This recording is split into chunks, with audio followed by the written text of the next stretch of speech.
Logan Reed walked into that glass tower dripping rainwater on their marble floor, holding a bouquet he couldn't afford to buy himself, and the woman who answered the door looked at him like he was dirt on her shoe. Elena Voss, billionaire, untouchable, the kind of person who could destroy a life with a phone call. He had $6 in his bank account and a daughter waiting for dinner. He should have just left the flowers and run. But then she opened that card, and everything stopped.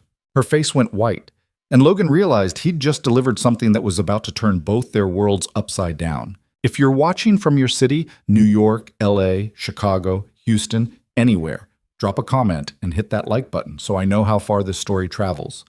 Let's go. The rain came down in sheets that morning, the kind that turned Seattle's streets into rivers and made anyone question every decision that led them outside. Logan sat in his 2004 Honda with the check engine light glowing like a judgmental eye, staring at the delivery app on his cracked phone screen. $42 for the day. Lily's daycare bill was due Friday. The math didn't work. It never did. One more, he muttered, accepting the ping before he could think about it. Bouquet delivery. Downtown, $15 payout. The address made his stomach drop. Voss Tower, the needle of black glass that stuck out of the skyline like a middle finger to everyone who couldn't afford to be inside it. He picked up the flowers from a boutique where the woman behind the counter handed them over without making eye contact, like he might contaminate the merchandise. 24 white roses, wrapped in silk that probably cost more than his rent. The card was tucked inside a cream envelope with a wax seal. Fancy. Old money fancy. The drive downtown took 20 minutes through traffic that moved like sludge. He parked in a loading zone because the garage wanted $18 an hour and pulled his hood up, cradling the bouquet like it might shatter. The rain soaked through his jacket before he made it 10 feet. Voss Tower's lobby was all white marble and recessed lighting, the kind of space designed to make people feel small. Logan dripped onto the floor, leaving a trail like a crime scene. The security guard behind the desk looked up, and his expression shifted from bored to annoyed in half a second. "Delivery entrance is around back," he said, not bothering to hide his disdain. "It says front desk delivery." Logan held up his phone, showing him the instructions. He exhaled through his nose like Logan had just ruined his whole day. "Name? Logan Reed." "Not you. Who's it for?" "Elena Voss." That got his attention. He straightened up, suddenly less certain. "Ms. Voss doesn't accept deliveries here." "Well, someone paid a lot of money for these to get here, so maybe you should check." He didn't like that. His hand moved toward the phone, but before he could pick it up, the elevator doors across the lobby opened, and a woman stepped out. Logan knew who she was before anyone said a word. You don't live in Seattle without seeing Elena Voss's face on a magazine cover or a billboard. 30 years old, CEO of Voss Dynamics, the tech company her father had built, and she'd turned into something twice as dangerous. She wore a charcoal suit that probably cost more than Logan's car, her dark hair pulled back tight, her expression carved from stone. She stopped mid-stride when she saw him. Not because he looked impressive, he didn't. He looked like a drowned rat holding flowers. But something about the scene made her pause. "Ms. Voss," the guard stammered, suddenly nervous. "This man, he says he has a delivery for you, but I was just—" "It's fine, Marcus." Her voice was clipped, efficient. She crossed the lobby, toward Logan, heels clicking like countdown timers. "You're from the service?" "Yeah, Logan Reed." He held out the bouquet, water dripping off his sleeve onto the silk wrapping. She didn't take it immediately.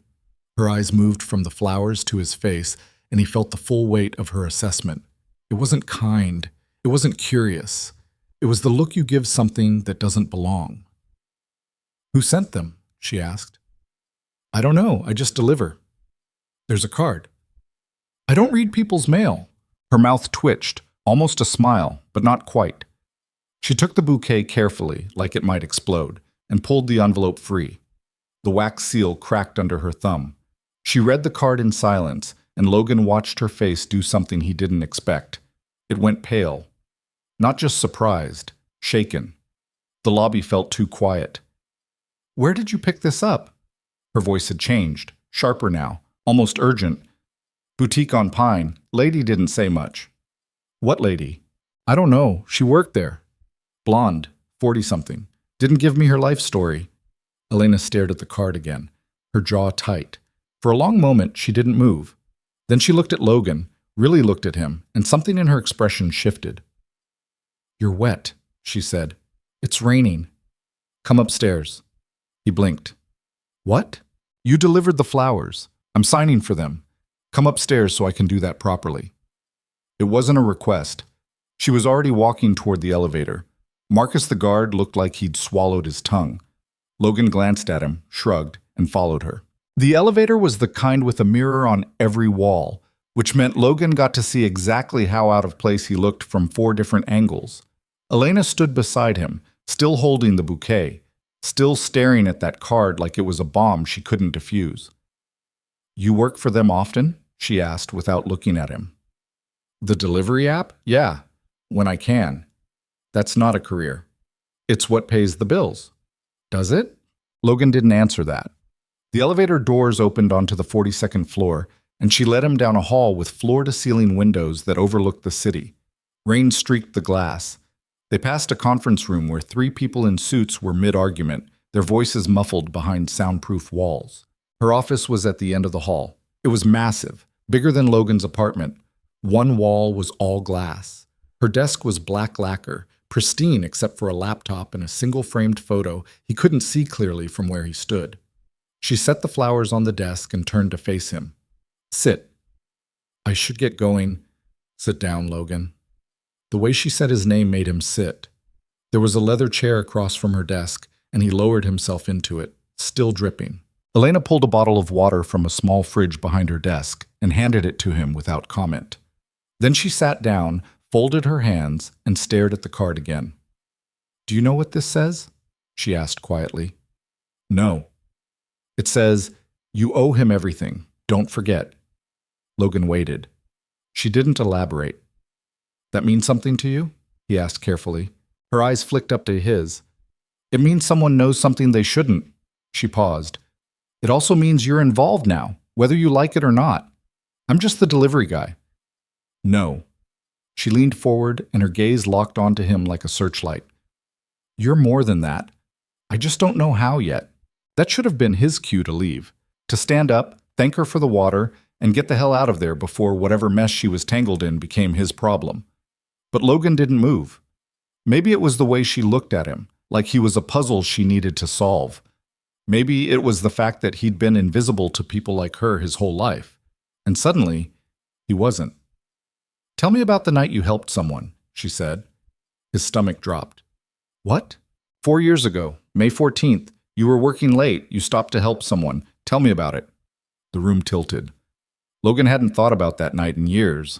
It wasn't something he talked about. It wasn't even something he remembered most days. "How do you—" "Tell me." He exhaled slowly, trying to piece it together. "I was driving for a rideshare company back then. Late shift. Got a ping near Capitol Hill. When I pulled up, there was a guy on the curb, messed up bad. Bleeding. His friend was trying to flag down cars, but everyone kept driving past. What did you do?" "I stopped. Got him in my car, took him to the ER." "You didn't call an ambulance?" "He didn't have insurance. Ambulance would have bankrupted him. I figured I could at least get him there." Elena's expression didn't change, but something in her eyes softened. "Did you know who he was?" "No, just some guy who needed help." "His name was David Collier." The name hit Logan like cold water. David Collier. He knew that name now. Everyone in Seattle did. He'd been a city councilman, the rising star who'd pushed through housing reform before dying in a car accident 2 years ago. But 4 years ago, he'd just been a stranger bleeding on a sidewalk. "He was my mentor," Elena said quietly. "He was the reason I stayed in Seattle instead of leaving after my father died. He was the person who told me I could run this company, and you saved his life." Logan didn't know what to say to that. "He never forgot," she continued. "He told me about you once. The driver who didn't ask questions, who didn't ask for money, who just did the right thing because it needed doing." She tapped the card. "This is his handwriting. He left instructions before he died. If anything ever happened to him, if I ever needed to remember what mattered, someone was supposed to send me this." "I don't understand." "Neither do I, not yet." She stood pacing to the window. "But someone thinks you're important. Someone thinks I need to pay attention to you, and given what's happening right now, I'm inclined to listen.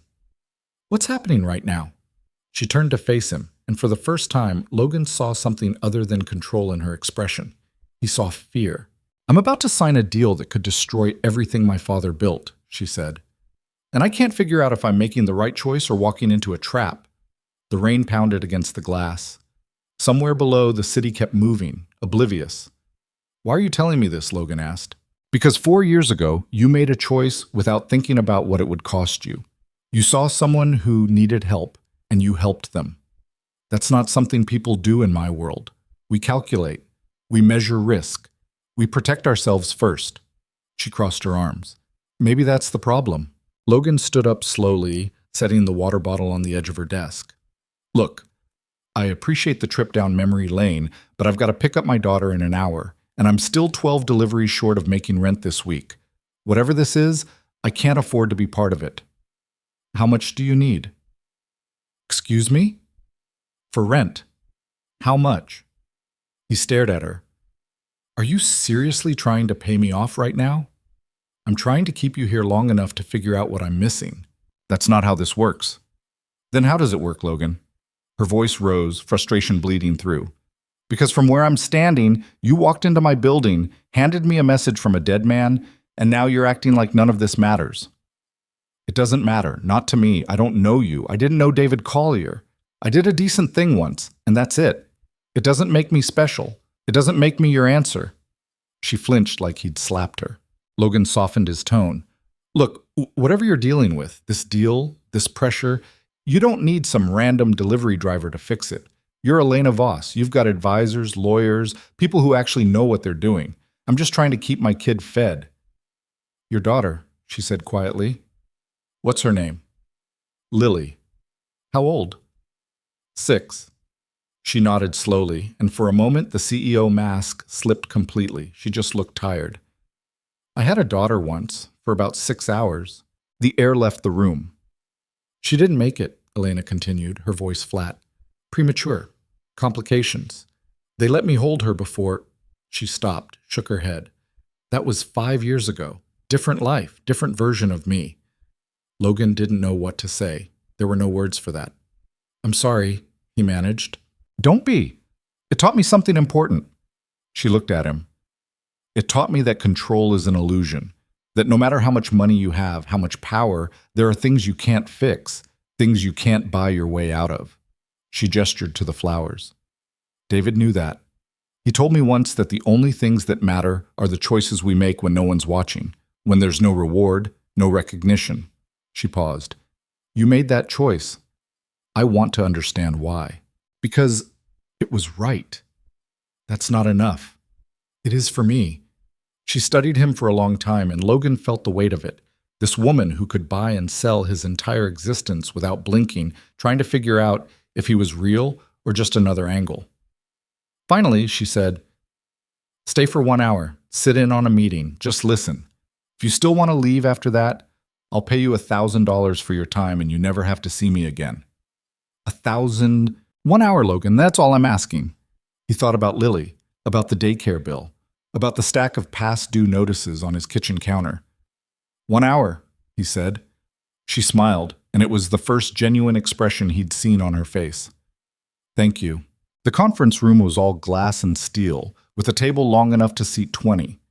When Elena and Logan walked in, the conversation stopped cold. 6 people sat around the table, all of them dressed like they'd stepped out of a boardroom catalog. They looked at Logan the way you'd look at a stray dog that wandered into a wedding. This is Logan Reed, Elena said smoothly, taking her seat at the head of the table. He'll be observing today's discussion. A man in his 50s with silver hair and a jaw like a hammer spoke first. Elena, we're about to finalize the North Point acquisition. This isn't exactly the time for... Richard, I don't recall asking your opinion on who I bring into my own meetings. Her voice could have cut glass. Richard's mouth snapped shut, but his eyes stayed on Logan, cold and calculating. Logan took a seat near the back, trying to make himself invisible. Elena didn't look at him again. She opened her laptop and the room's energy shifted to business mode. Let's begin, she said. James, walk us through the updated terms. A younger man in tortoiseshell glasses pulled up a presentation on the wall screen. Numbers filled the display: revenue projections, asset valuations, integration timelines. Logan didn't understand half of it, but he recognized the rhythm. This was a sale. Voss Dynamics was buying another company. Northpoint Technologies has agreed to our offer, James said. $12 billion, all cash. Their AI division folds into ours, and we gain access to proprietary datasets that put us 3 years ahead of the competition. What's the catch? Elena asked. James hesitated. No catch. It's a clean deal. Nothing's ever clean, James. What aren't you telling me? A woman across the table, sharp-featured, mid-40s, wearing red like war paint, leaned forward. The catch is that Marcus Chen retains operational control of the AI division for 5 years, non-negotiable. Elena's expression didn't change. And why would I agree to that? Because without Chen, the division falls apart, the woman said. He built it. His people are loyal to him. We force him out. We lose half the talent. Or, Richard interjected, we integrate slowly, offer retention bonuses, standard acquisition protocol. That takes time we don't have, James countered. If we don't move now, Harrison Tech will. They've been circling North Point for months. The argument picked up speed, voices overlapping. Logan sat there trying to follow, but his attention kept drifting to Elena. She wasn't arguing. She was watching, listening. Her fingers drummed once against the table, a tell she probably didn't know she had. Elena, Richard's voice cut through the noise. We need a decision. The board meets tomorrow. If you're not ready to sign, we need to know now. She didn't answer immediately. Her eyes moved across the screen, scanning numbers, and then, just for a second, they flicked to Logan. He didn't know what she saw. Maybe nothing. Maybe she was just checking if he was still awake. But something in that glance felt like a question. Logan looked back at the screen, at the numbers, at the projection that showed Northpoint's revenue spiking in year 3. And he saw it. It wasn't obvious. It was barely there. But the growth curve didn't match the rest of the data. It jumped too fast with no corresponding increase in operating costs or headcount. It was the kind of thing you'd miss if you were looking at the big picture. But Logan had spent years balancing his own books on a shoestring budget, and he knew what fudged numbers looked like. He raised his hand. The room went silent. Yes, Logan? Elena's tone was neutral, but he saw the flicker of curiosity. Can I ask a question? Richard groaned audibly. Elena, this is absurd. Go ahead, she said, ignoring him. Logan pointed at the screen. That spike in year 3. What's driving it? James blinked. Projected market expansion. Northpoint's tech scales rapidly once integrated. But your operating costs don't change. You're saying revenue doubles, but you don't hire anyone, don't increase infrastructure? Efficiency gains, James said smoothly. Automation. That's not automation, that's fantasy. The room erupted. Richard started shouting about wasted time.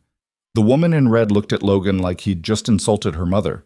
But Elena leaned back in her chair, and a slow, dangerous smile spread across her face. Show him the full breakdown, she said quietly. Elena, we don't have time for... Show him. James exhaled sharply and pulled up a new screen. More numbers, more charts. Logan stood and walked closer, ignoring the death stares. The data was dense, but the problem was right there, buried in footnotes, explained away with jargon, but visible if you cared to look. This assumes a client retention rate of 95%, Logan said, pointing. But Northpoint's current retention is 72. Where's the 30-point jump coming from? Client confidence in the merged entity, James said tightly, or cooked books. The room exploded. Richard stood, his face red. Who the hell do you think you are? You walk in off the street and accuse us of... I'm not accusing you, Logan said, keeping his voice level. I'm asking where the numbers come from. If this deal's solid, you should be able to answer that. Logan, sit down, the woman in red snapped. No, Elena said, standing. He's right. James, pull the source data, all of it. I want to see Northpoint's raw client metrics. That'll take hours. Then you'd better get started. James looked at Richard. Richard looked at the woman in red. And in that moment, Logan saw it. The thing Elena had been afraid of. They weren't surprised by his question. They were panicking. There's no problem with the data, Richard said carefully. Logan's overreacting. Then prove it, Elena said. Richard stood. I don't think this is prove it or I kill the deal right now. The silence that followed was absolute. Finally, Richard said, Fine, we'll review the data, but this is a waste of time. Meeting adjourned, Elena said. Everyone out, except Logan. They filed out slowly, throwing glances at Logan that ranged from confusion to outright hatred. When the door closed, Elena walked to the window and stared out at the rain. You just made some very powerful people very angry, she said. I didn't mean to. Yes, you did. She turned to face him. You saw something they hoped I wouldn't see, and now they know I'm looking. What do you think they're hiding? I don't know yet, but I intend to find out. She crossed her arms. You're good at this. At what? Seeing through the noise. Most people in that room have business degrees from schools that cost more than your car, but they're so focused on the strategy, the optics, the positioning, they miss the basics. You didn't. I just know what bad math looks like. It's more than that. She hesitated. You care about getting it right, not about looking smart. That's rare. Logan didn't know what to say to that. She walked back to the table and sat down, suddenly looking exhausted. David used to tell me that the best decisions come from people who have something to lose, people who understand consequences because they live them every day. I never understood what he meant until now. What are you going to do? Logan asked. I'm going to dig until I find the truth. And if Richard and his team are lying to me, I'm going to burn them down. She looked at him. Your hour's up. You can leave if you want. Logan should have. Every rational part of his brain screamed at him to walk out, take the money, and forget this whole day ever happened. But he thought about Lily, about the world she was growing up in, about the Elena Vosses and Richard Harpers who made decisions that shaped her future without ever having to live with the consequences. I'll stay, he said. Elena smiled. Good, because I'm not done with you yet. The hours that followed felt like being strapped to a rocket Logan didn't know how to steer. Elena handed him off to a woman named Sarah Chen, no relation to the Marcus Chen from North Point, she clarified immediately, who worked in forensic accounting. Sarah had the kind of face that looked permanently skeptical, like she'd been lied to so many times she'd stopped expecting honesty. You're the delivery guy, she said flatly when Logan walked into her office. That's what my jacket says. And you just called out our entire acquisitions team in front of the CEO. I pointed out some weird numbers, that's all. She snorted. Kid, you just kicked a hornet's nest. You better hope you're right, because if you're wrong, Richard Harper's going to make sure you never work in this city again. I don't work in this city now. I drive for an app. Smart ass. But she almost smiled. Sit down. Let's see if you've got anything besides instinct. Sarah pulled up North Point's financial records on 3 monitors that covered half her desk. The data came at Logan like a fire hose. Revenue streams, client contracts, licensing agreements, subsidiary holdings. She walked him through it methodically, explaining the structure of the deal, the valuation model, the due diligence process that should have caught any major red flags. But it didn't, Logan said. No, it didn't. She leaned back in her chair, arms crossed, which means either we're all incompetent or someone buried the problems deep enough that we weren't supposed to find them. You think someone on your team's dirty? I think someone on the North Point side is lying, and someone on our side didn't push hard enough to call them on it. Whether that's incompetence or conspiracy, I don't know yet. She pointed at the screen. Look at this. Client retention projections. James said 95%, right?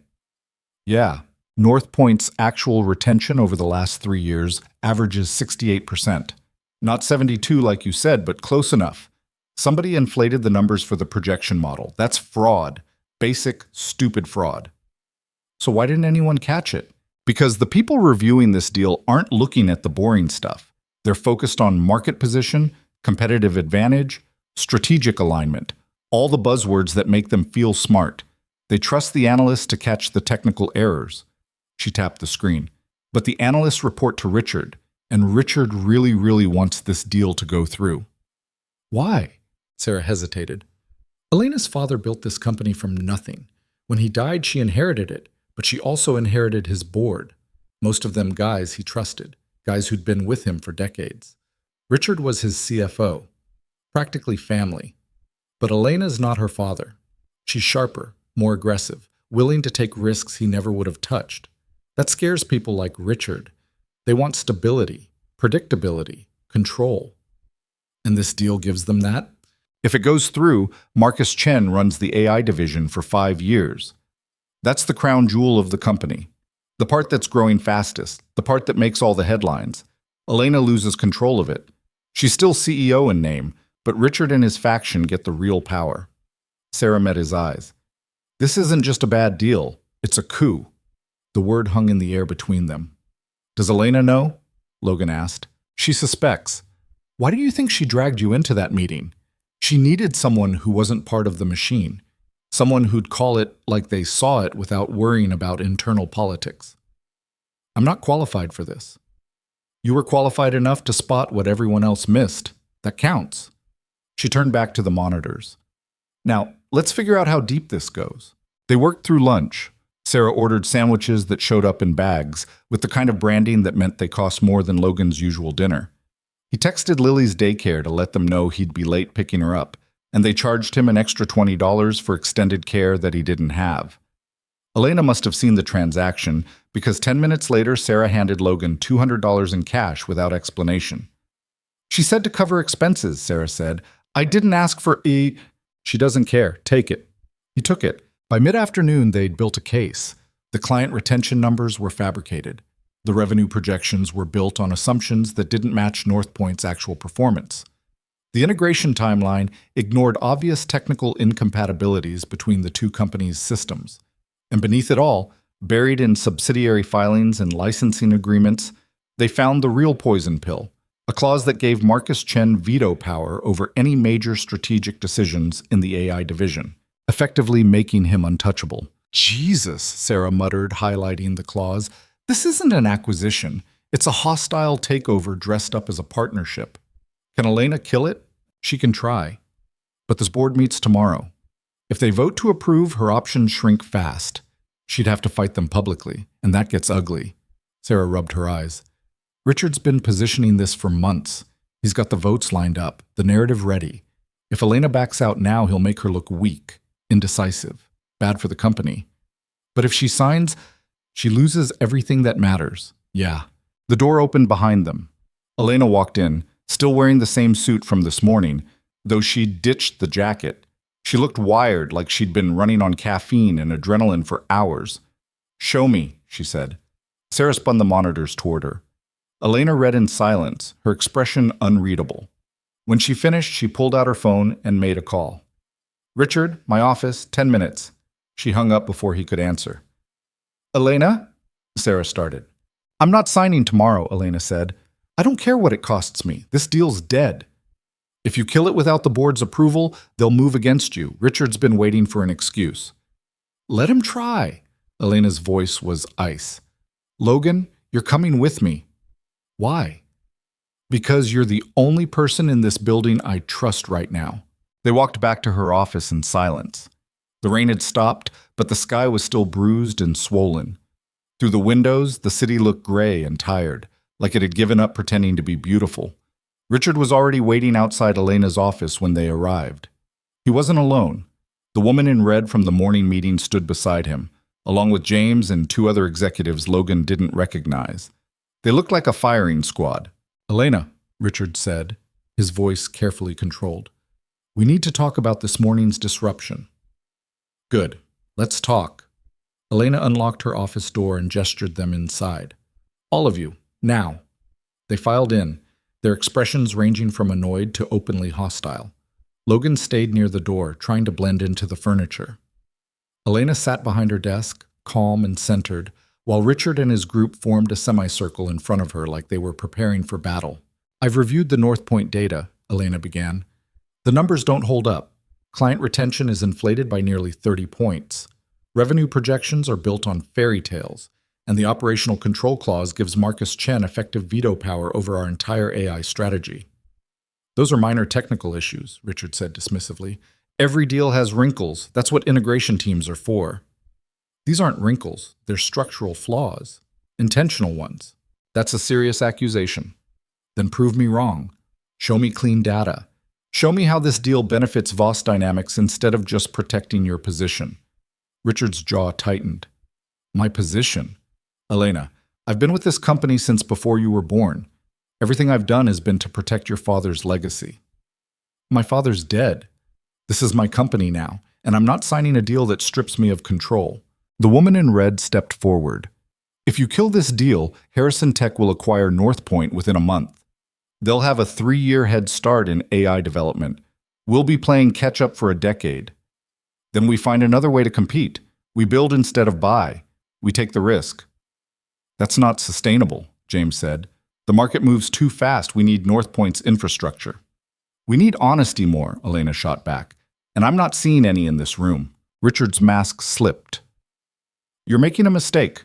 The board will not support this decision. The board works for the shareholders. I'm the majority shareholder. They'll do what I tell them. That's not how this works, Elena. You're young. You're brilliant. But you don't have your father's instincts.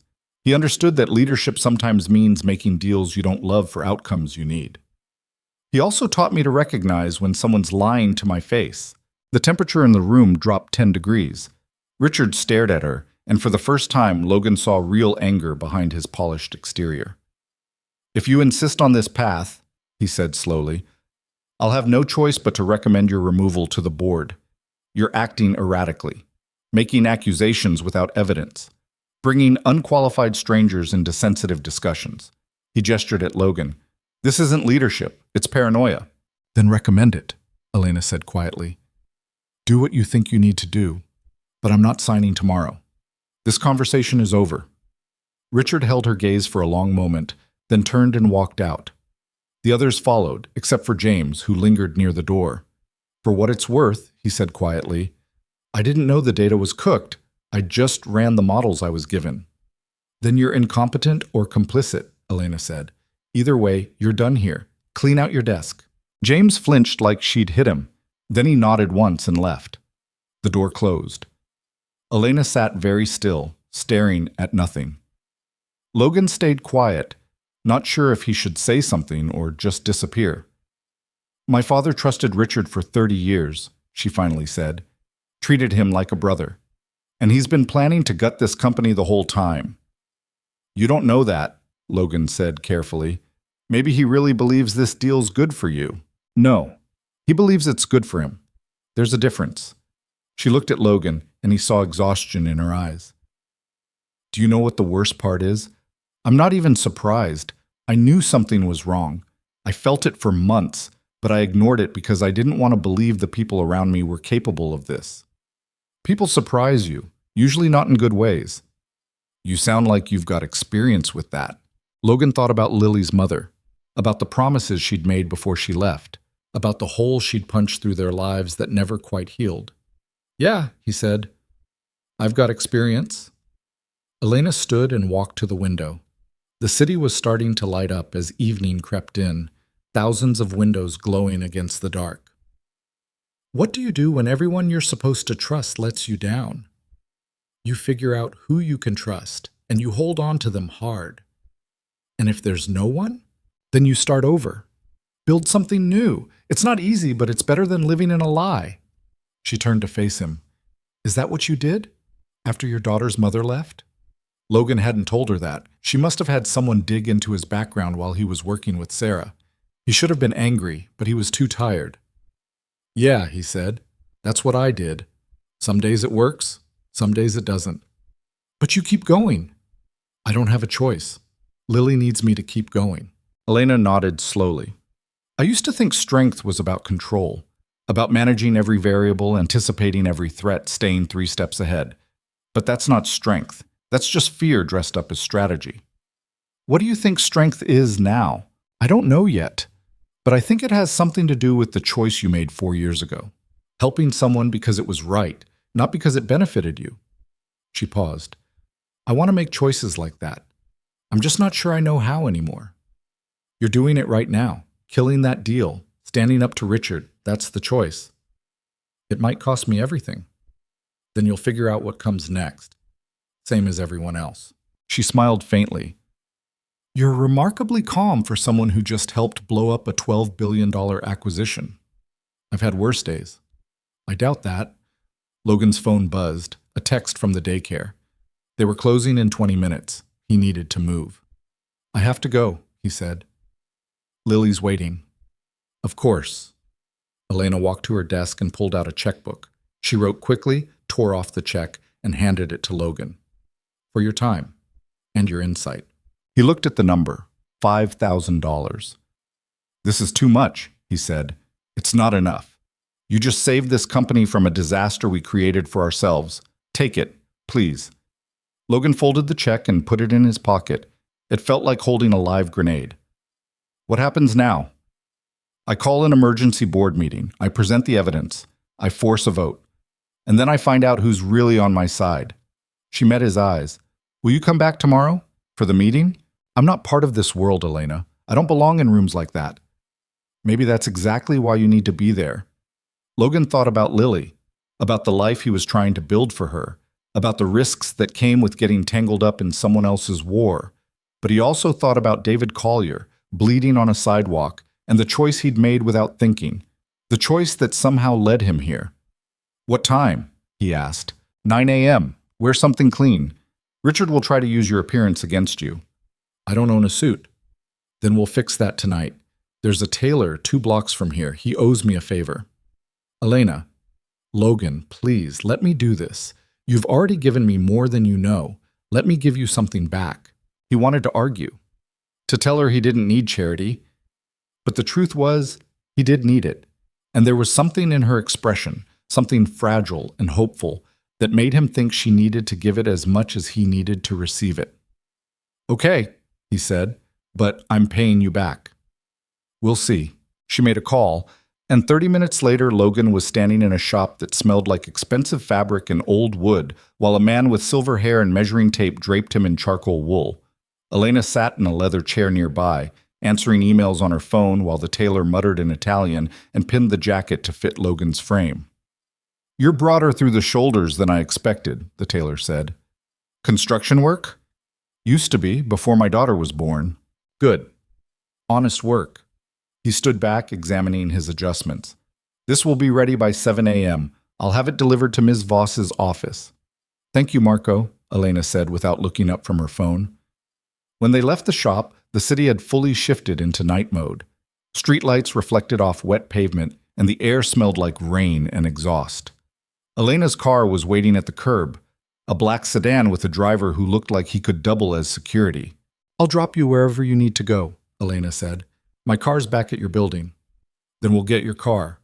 But I'm following you home to make sure you get there safe." "I've been getting home safe for 32 years. Humor me. Richard knows who you are now. He knows you're a threat. I don't trust him not to do something stupid." That thought hadn't occurred to Logan, and the fact that it occurred to her said a lot about the world she lived in. They drove back to Voss Tower in silence. Logan's Honda looked even sadder parked next to her sedan, the check engine light greeting him like an old nemesis. Elena rolled down her window as he got in. "Where do you live?" she asked. "Northgate, off 5th. "I'll follow.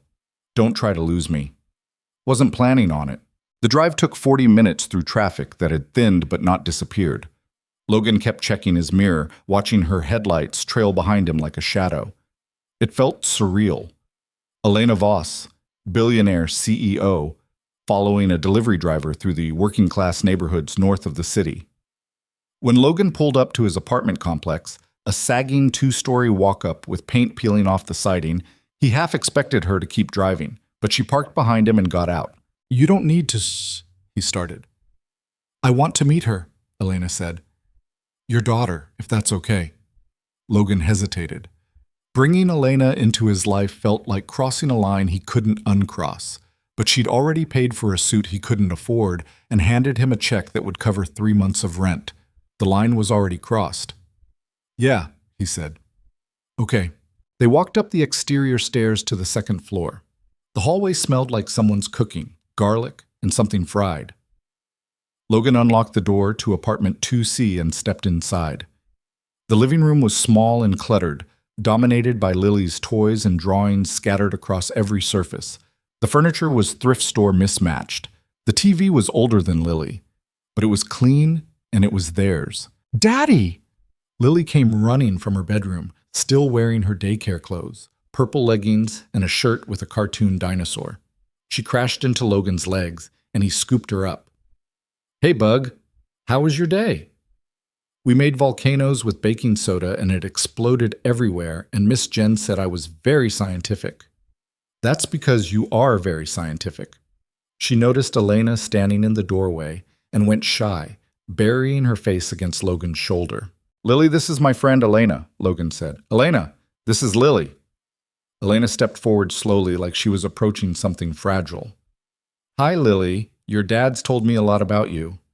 Lily peeked out. "Are you a princess?" Elena laughed, a real laugh, the first Logan had heard from her. "No, I'm definitely not a princess." "You look like one. You have fancy clothes." "Well, thank you. I like your dinosaur shirt." "His name is Rex. He eats bad guys." "That sounds very useful." Lily warmed up after that. She showed Elena her drawings, mostly abstract swirls of color with stick figures she claimed were Logan and her. Elena sat on the floor, genuinely interested, asking questions about each one. Logan went to the kitchen and started dinner, keeping one eye on them while he boiled pasta and heated sauce from a jar. "Your daddy says you're very smart," Elena said. "I can read chapter books," Lily announced proudly. "And I know all my times tables up to 5. "That's impressive. I didn't learn my times tables until I was 8. "Really?" "Really. You're ahead of where I was." Lily beamed. Then, with the bluntness only 6-year-olds can manage, she asked, "Why are you here?" Elena glanced at Logan, then back at Lily. "Your dad helped me with something important today. I wanted to say thank you." "Did you pay him?" "Lily," Logan started. "It's okay," Elena said. "Yes, I paid him. Is that all right with you?" Lily considered this seriously. "Okay, but he's not for sale. He's my dad." "I know, and he's very good at being your dad." Something in Elena's expression shifted when she said that, a flicker of pain so quick Logan almost missed it. But Lily saw it too, in the way kids somehow always do. "Are you sad?" Lily asked. "A little," Elena admitted. "Do you want to have dinner with us? Food makes people less sad."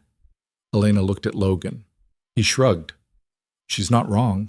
"I would love that," Elena said quietly.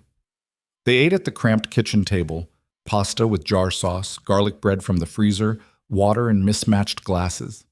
Elena asked Lily about school, about her friends, about the books she was reading.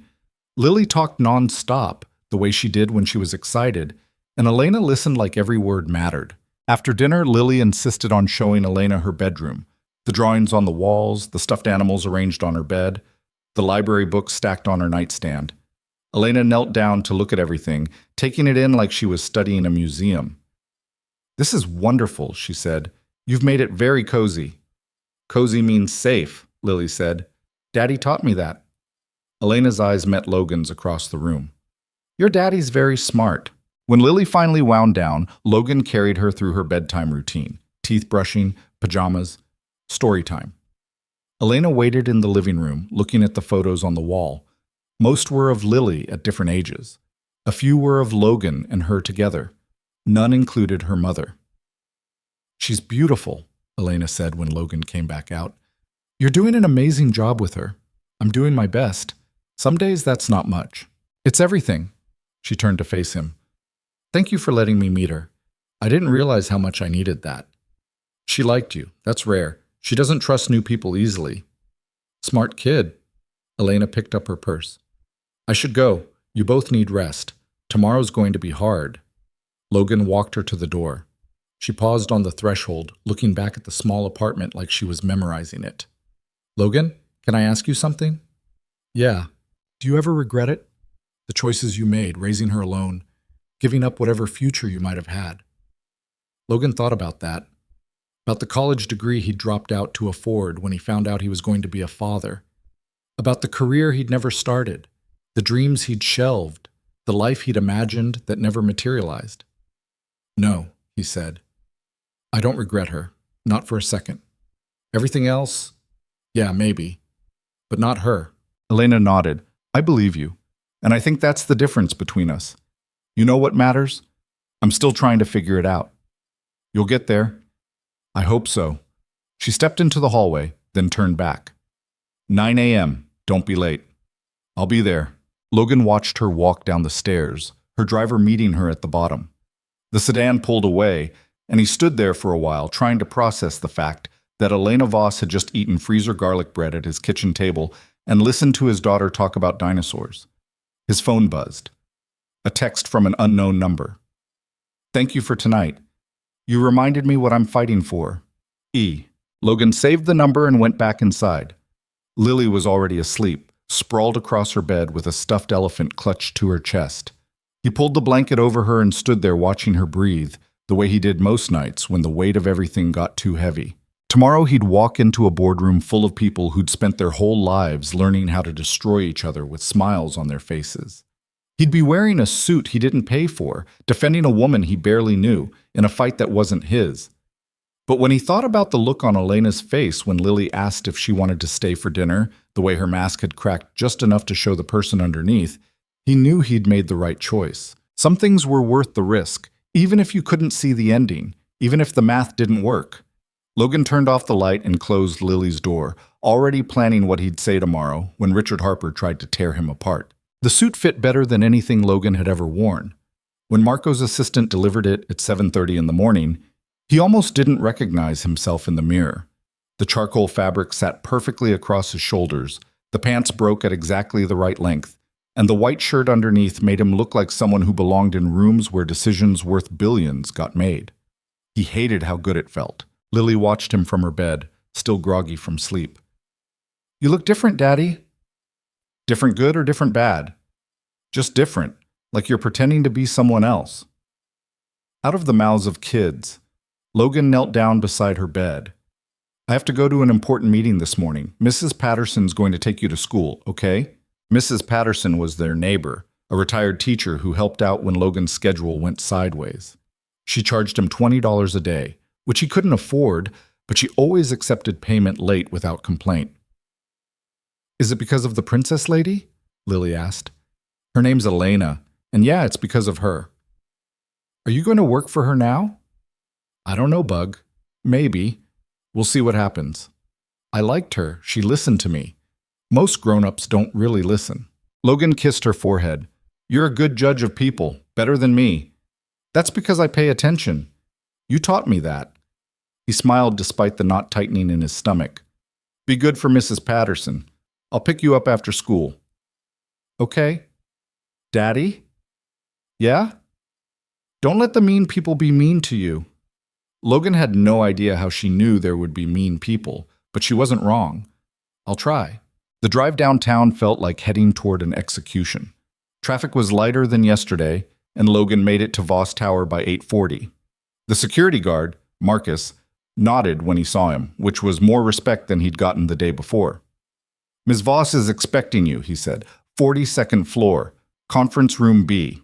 The elevator ride up gave Logan too much time to think about what he was walking into, about whether he'd made a massive mistake getting involved in something so far above his understanding, about the fact that less than 24 hours ago, he'd been a delivery driver nobody noticed, and now he was about to sit in a boardroom full of people who could end his life with a signature. The elevator doors opened. Elena was waiting in the hallway, wearing a navy suit that looked like armor. Her hair was pulled back so tight it must have hurt, and her expression was locked down to nothing. But when she saw Logan, something softened. You clean up well, she said. Marco knows his stuff. He's the best. That suit will last you 20 years if you take care of it. She glanced at her watch. We have 15 minutes before they arrive. Come with me. They walked to her office. Sarah Chen was already there, along with two other people Logan didn't recognize, a man in his 40s with wire-rimmed glasses and a woman who looked barely 30 with red hair pulled into a bun. Logan, this is Thomas Kern, our general counsel, and Rebecca Isaacs, head of corporate strategy, Elena said. They've been reviewing the North Point data since midnight. Tom, Rebecca, this is Logan Reed. Thomas extended his hand. His grip was firm, but not aggressive. Elena tells me you're the one who spotted the problems in the acquisition model. I just asked questions, Logan said. The right questions. That's rarer than you'd think. He gestured to the conference table in Elena's office, where documents were spread out like evidence at a crime scene.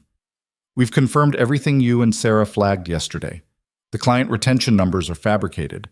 The revenue projections don't match historical performance. And the operational control clause is worse than we initially thought. How much worse? Elena asked. Rebecca spoke up, her voice crisp and professional. Marcus Chen doesn't just get veto power over AI division decisions. He gets a seat on the Voss Dynamics board, with voting rights, and a compensation package that includes stock options worth 8% of the company. 8%, Elena repeated slowly, which, combined with Richard's existing shares and the shares held by board members aligned with him, gives them effective control. You'd still be CEO, but every major decision would require their approval. Rebecca met Elena's eyes. This isn't an acquisition, it's a transfer of power. The room went quiet. Elena stood very still, her hands flat on the table. Logan could see her jaw working, the muscles in her neck tight. How did we miss this? She asked quietly. We didn't miss it, Thomas said. We were misdirected. The stock option clause was buried in an appendix to the employment agreement, cross-referenced with subsidiary filings that nobody had any reason to read closely. Whoever structured this deal knew exactly how to hide it. Richard, Elena said. Most likely. Though he had help, James in acquisitions, probably others. And the board doesn't know? Some of them do, some don't. The ones who do are betting you won't figure it out in time to stop it. Thomas leaned forward. Elena, if you go into that meeting and present this evidence, you're not just killing a deal. You're accusing half your board of conspiracy. They will fight back. Hard. Let them. They'll try to remove you. Call for a vote of no confidence. Claim you're unstable, paranoid, unfit to lead. On what grounds? On the grounds that you're making wild accusations without proof, disrupting a major acquisition at the last minute, and bringing unqualified outsiders into sensitive discussions. He glanced at Logan. No offense. None taken. He's not wrong. Elena turned to Logan. You understand what they're going to do to you in there. They'll attack your credibility, your background, your right to even be in the room. It won't be subtle, and it won't be fair. I figured. And you're still willing to do this? Logan thought about Lily, asking him not to let the mean people be mean to him. About David Collier, bleeding on a sidewalk. About the choice Elena was making right now, to fight instead of fold, even though folding would have been easier. Yeah, he said. I'm still willing. She nodded once. Then let's go burn it down. Conference room B was twice the size of the one they'd used yesterday. The table could seat 30, and today it was almost full. Board members filed in, most of them men in their 60s and 70s, a few women scattered among them. They wore expensive suits and carried themselves with the kind of confidence that came from never having to worry about money. Richard sat at the far end, flanked by his allies. When he saw Logan, his expression went cold. Elena took her seat at the head of the table. Logan sat 2 chairs down, trying to make himself invisible. Sarah, Thomas, and Rebecca sat across from him. The room smelled like coffee and old wood and something sharper, fear maybe, or just the residue of too many battles fought in this space. Thank you all for coming on short notice, Elena began. I know the original meeting was scheduled for this afternoon, but circumstances have changed. Elena, if this is about your concerns from yesterday, Richard started. It's not concerns, it's evidence. She nodded to Rebecca, who pulled up a presentation on the wall screen. Over the past 18 hours, my team has conducted a thorough review of the North Point acquisition. What we found is troubling. The first slide appeared, client retention data, actual versus projected. The gap was stark, impossible to miss. North Point's client retention rate has averaged 68% over the past 3 years, Rebecca said. The projection model used in our valuation assumed 95%. That's a 27-point inflation with no supporting evidence. A board member Logan didn't recognize leaned forward. Projections are always optimistic. That's standard practice.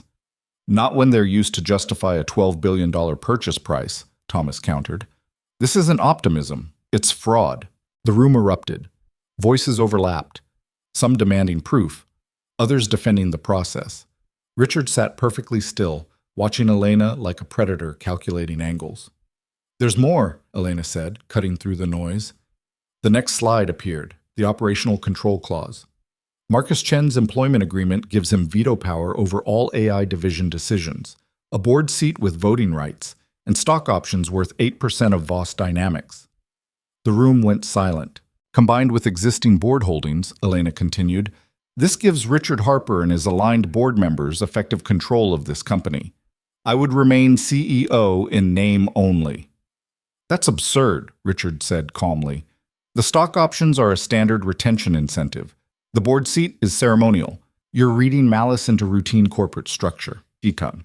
Routine structure doesn't get buried in appendices and cross-referenced across subsidiary filings. Routine structure doesn't require 3 lawyers working through the night to uncover. Elena's voice was ice. This was designed to be missed, and when I refused to miss it, you tried to push me into signing anyway. I tried to help you see the strategic value. You tried to steal my company. The words hung in the air like smoke. Richard's expression didn't change, but Logan saw the flash of something dangerous behind his eyes. That's a serious accusation, he said quietly. Do you have proof? Real proof, not just paranoid interpretation of standard contract language? Elena looked at Logan. It wasn't a request. It was a cue. Logan stood up, his heart hammering. Every eye in the room turned toward him, and he felt the weight of their judgment like physical pressure. My name is Logan Reed, he said, keeping his voice steady. I'm not a lawyer or a business analyst. I'm a delivery driver. Yesterday morning, I brought flowers to Ms. Voss's office, and she asked me to sit in on your acquisitions meeting. I'm the one who pointed out the problems in the North Point data. And we should trust your analysis. Why, exactly? The woman in red, whose name Logan still didn't know, asked coldly. Because I don't have a stake in this. I don't benefit if the deal goes through or falls apart. I just looked at the numbers and asked if they made sense. With all due respect, Richard said, his tone dripping condescension, financial modeling is complex. It requires expertise, years of training. You can't simply look at a spreadsheet and declare it fraudulent. I didn't declare anything. I asked questions, like why revenue projections doubled with no increase in operating costs, why client retention jumped 30 points with no explanation, why integration timelines ignored obvious technical problems. Logan met his eyes. And instead of answering those questions, you tried to shut me down. You called me unqualified, disruptive. You told Ms. Voss I didn't belong in the room. Because you don't. Maybe.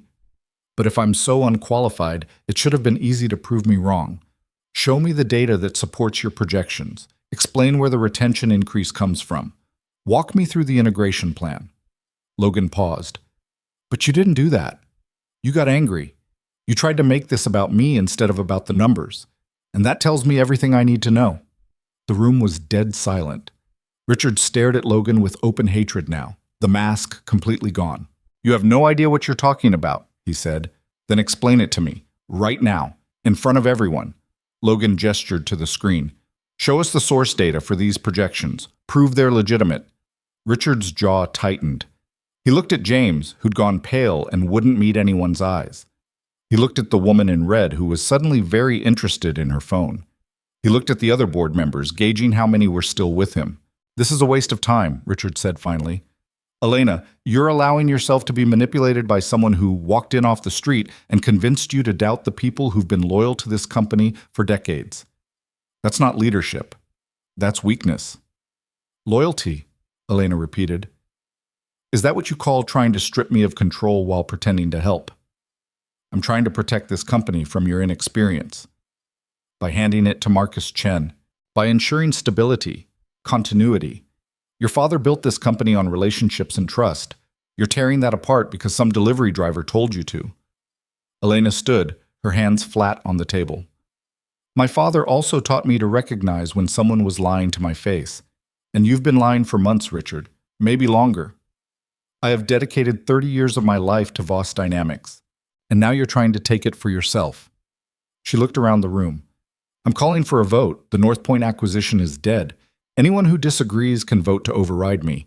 But know this. If you side with Richard, I will fight you. I will audit every deal you've touched, investigate every decision you've made, and expose every lie you've told. This company is mine, and I'm not giving it up without a war. The threat landed like a bomb. Board members shifted in their seats, exchanging glances. Richard's face had gone red, a vein pulsing in his forehead. You're making a mistake, he said. Then it's my mistake to make. Vote. Thomas distributed ballots, physical paper, not electronic, to prevent tampering. The board members wrote in silence, folding their votes and passing them forward.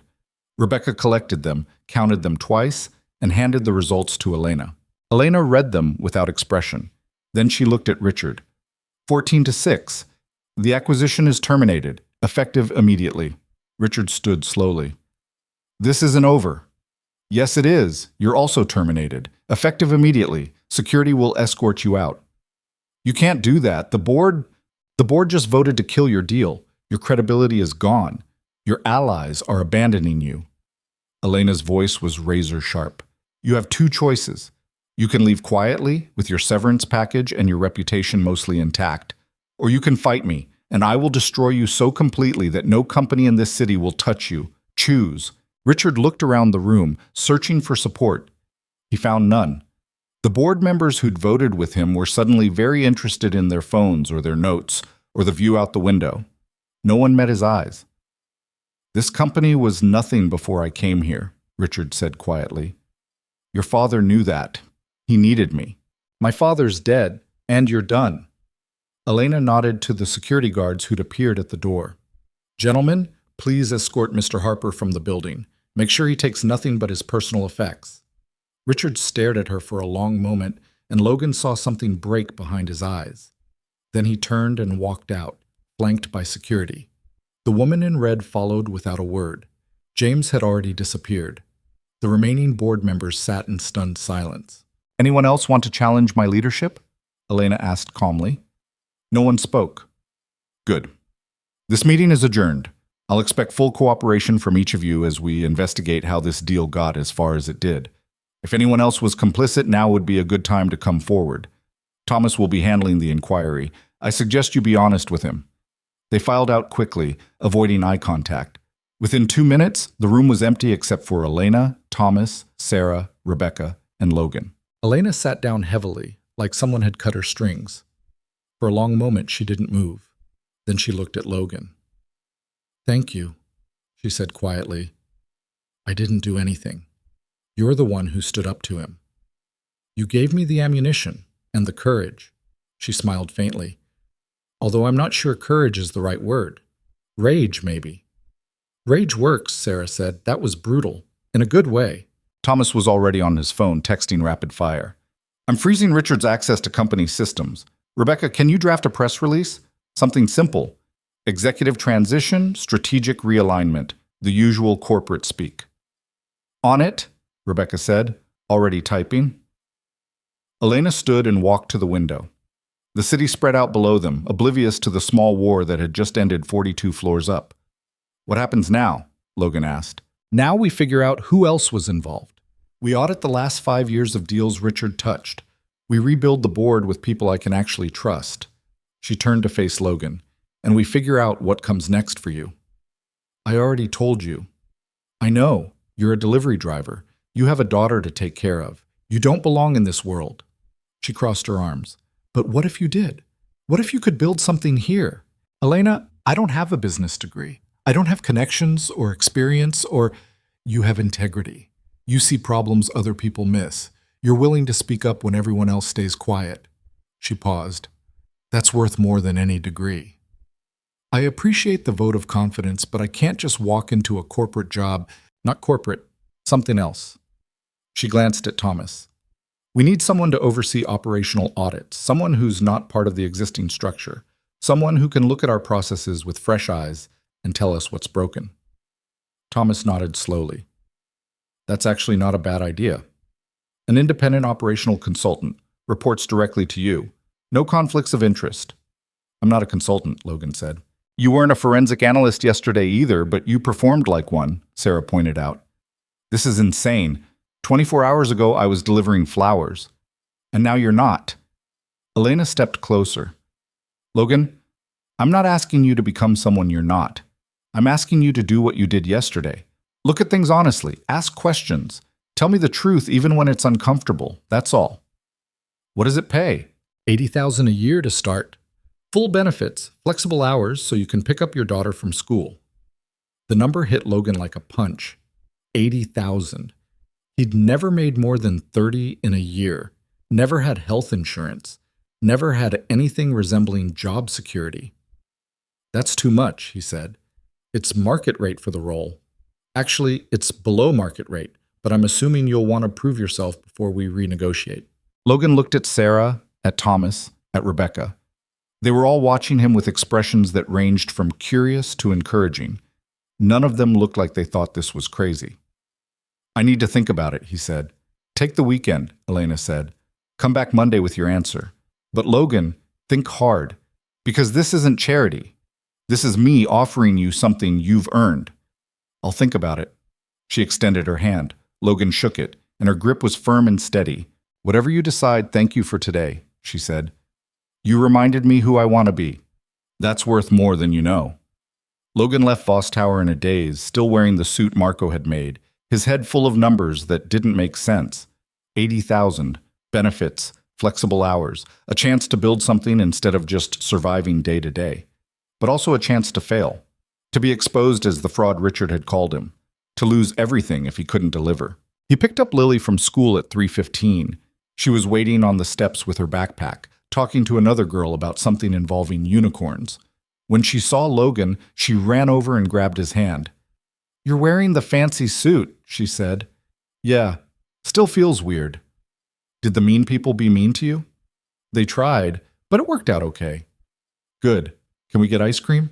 Logan thought about the $5,000 check in his wallet that he still hadn't cashed, about the job offer sitting on the table, about the life that might be possible if he was willing to take the risk. "Yeah, Bug, we can get ice cream." They went to the shop 2 blocks from their apartment, the one with the hand-painted sign and the owner who always gave Lily extra sprinkles. She got mint chip and a waffle cone. Logan got coffee and tried not to think about the decision he had to make. "Daddy, can I ask you something?" Lily said, chocolate already smeared on her chin. "Always." "Are we going to be okay?" The question stopped Logan cold. "What do you mean?" "I heard you talking to Mrs. Patterson yesterday. About rent and money? I know things are hard." He set down his ice cream. "Lily, that's not something you need to worry about. But I do worry. Because you worry. I can tell." She was 6 years old. She should have been thinking about unicorns and dinosaurs and which chapter book to read next. Not about rent, not about whether her father could keep them fed. "Things have been tight," Logan admitted, "but we're going to be okay. I promise." "Is the princess lady going to help?" "Her name's Elena. And maybe. I don't know yet." "I think you should let her help. She seems nice, and she makes you smile different." "Smile different how?" "Like you're not pretending." Lily took another bite of ice cream. "You smile a lot, but usually it's the pretend kind. Like when Mrs. Patterson asks if you're okay, and you say yes even though you're not. But yesterday when Elena was here, you smiled the real kind." Logan didn't know what to say to that. Didn't know when his 6-year-old had learned to read him so well. Didn't know how to explain that sometimes pretending was the only way to keep going. "I'll think about it," he said finally. "Okay? Okay. But I think you should say yes." "Why?" "Because you're always taking care of me. Maybe it's time someone took care of you too." Logan pulled her into a hug, ice cream and all, and held on tight. She was right. She was so damn right it hurt. That night, after Lily was asleep, Logan sat at the kitchen table with his laptop, a 7-year-old machine that barely ran, and looked at his bank account. $462. Rent was due in 10 days. The daycare bill was already late. The car needed new brakes he couldn't afford. He pulled out Elena's check and stared at it. $5,000. Enough to cover everything and buy him breathing room for the first time in years, but also a commitment. An acknowledgement that he was part of her world now, whether he wanted to be or not. Logan thought about Richard's face when Elena fired him. The fury and the fear. The way his entire world had collapsed in minutes because he'd underestimated the woman he'd tried to control. He thought about what it would mean to work for someone like Elena. The expectations, the pressure, the constant feeling of being out of his depth. But he also thought about Lily, asking him not to let the mean people be mean. About the choice he'd made 4 years ago to help a stranger without thinking about the cost. About Elena sitting on his floor, listening to his daughter talk about dinosaurs like it was the most important conversation she'd ever had. Some choices you made with your head. Some you made with your gut. And some you made because walking away would mean giving up on the person you wanted to be. Logan opened his phone and texted Elena. "I'll take the job. When do I start?" Her response came 30 seconds later. "Monday, 9 a.m. Welcome to Voss Dynamics." He set the phone down and sat in the quiet kitchen, listening to the hum of the refrigerator and the distant sound of traffic. Somewhere in the building, someone was playing music too loud. Somewhere else, a couple was arguing. Normal sounds, normal life. Except Logan's life wasn't normal anymore. And he wasn't sure if that was the best decision he'd ever made or the biggest mistake. He guessed he'd find out Monday. Monday morning came too fast. Logan stood outside Voss Tower at 8:45, wearing the same suit Marco had made, feeling like an imposter about to be exposed. The building looked different now, less like a monument to wealth and more like a place where he was supposed to belong. That somehow made it worse. Sarah met him in the lobby with 2 cups of coffee and a smirk. "You look like you're about to throw up."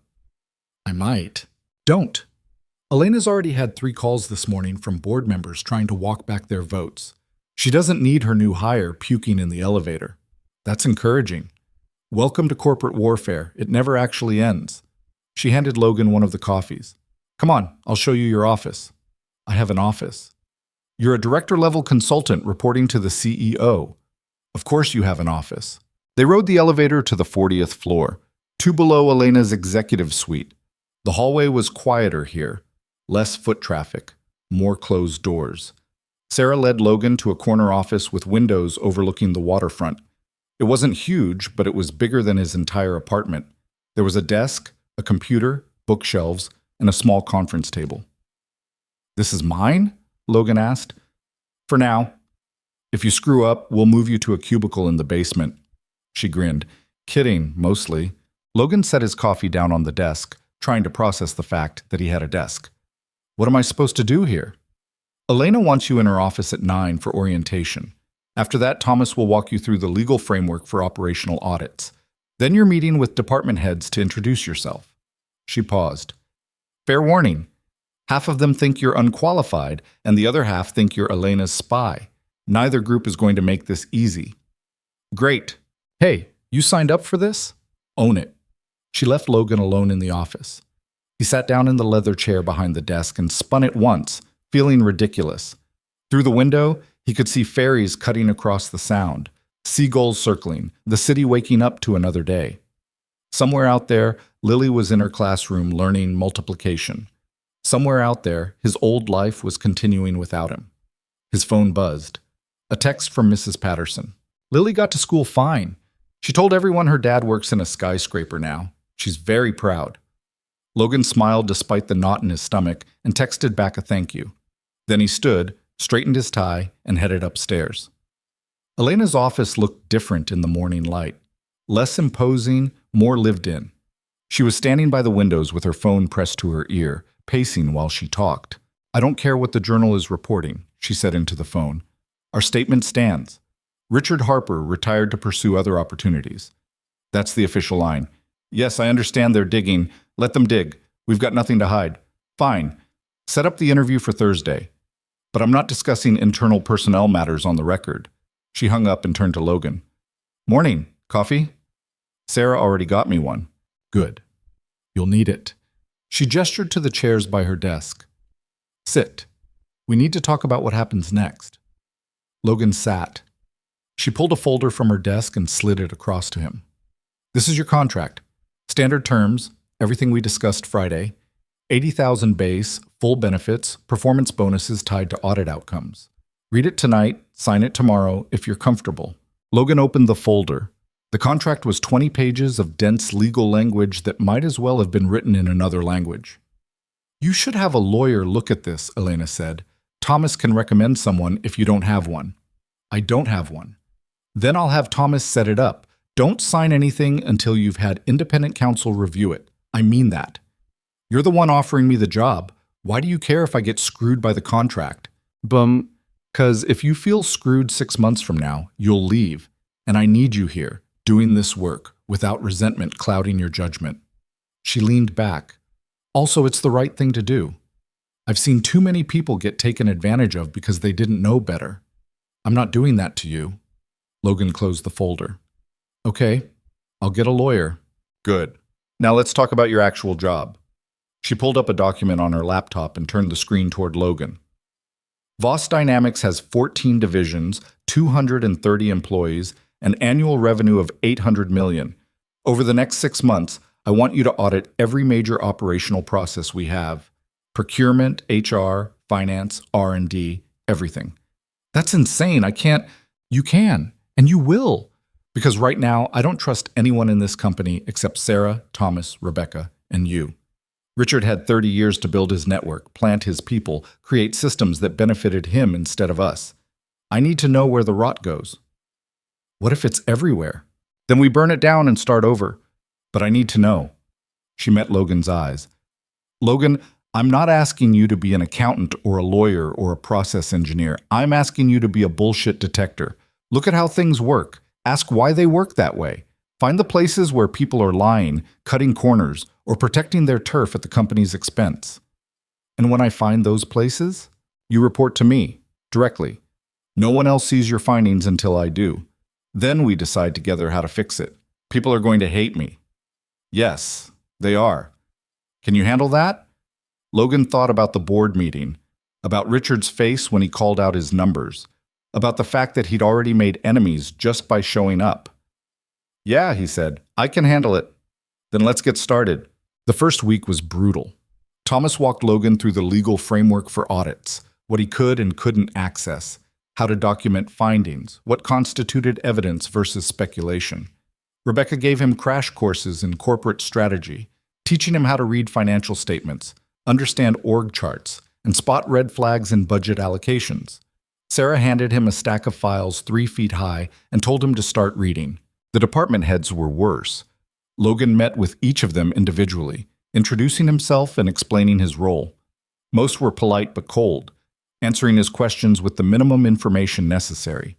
A few were openly hostile.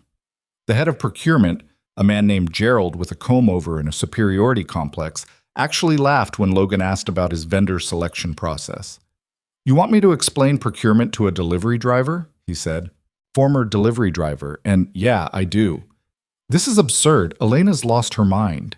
Maybe, but she's still the CEO, and I'm still here asking questions. So you can answer them now, or you can answer them later when I'm reporting directly to her about why you wouldn't cooperate. That wiped the smile off his face. He walked Logan through the basics, vendor databases, bid processes, approval chains. It all sounded legitimate until Logan started asking about specific contracts. Why do we pay 30% more for office supplies than the market rate? Logan asked, pointing to a line item in Gerald's budget. Preferred vendor relationship. They provide better service. Better how? Faster delivery, higher quality. Can you show me the service level agreements that justify the premium? He couldn't, or wouldn't. Logan made a note and moved on, but he could feel Gerald's eyes on him the whole time, calculating how much of a threat he actually was. By Friday, Logan had met with all 14 department heads and compiled a list of 32 things that didn't make sense.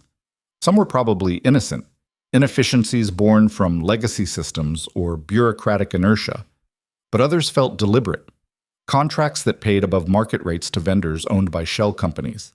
Hiring practices that favored certain recruiting firms despite poor placement records. Budget line items that didn't match actual spending. Logan brought his findings to Elena late Friday afternoon. She read through his notes in silence, her expression growing darker with each page. Gerald's vendor contracts are the worst, Logan said. Half of them don't have competitive bids on file. The other half have bids, but they're all from companies that share office addresses.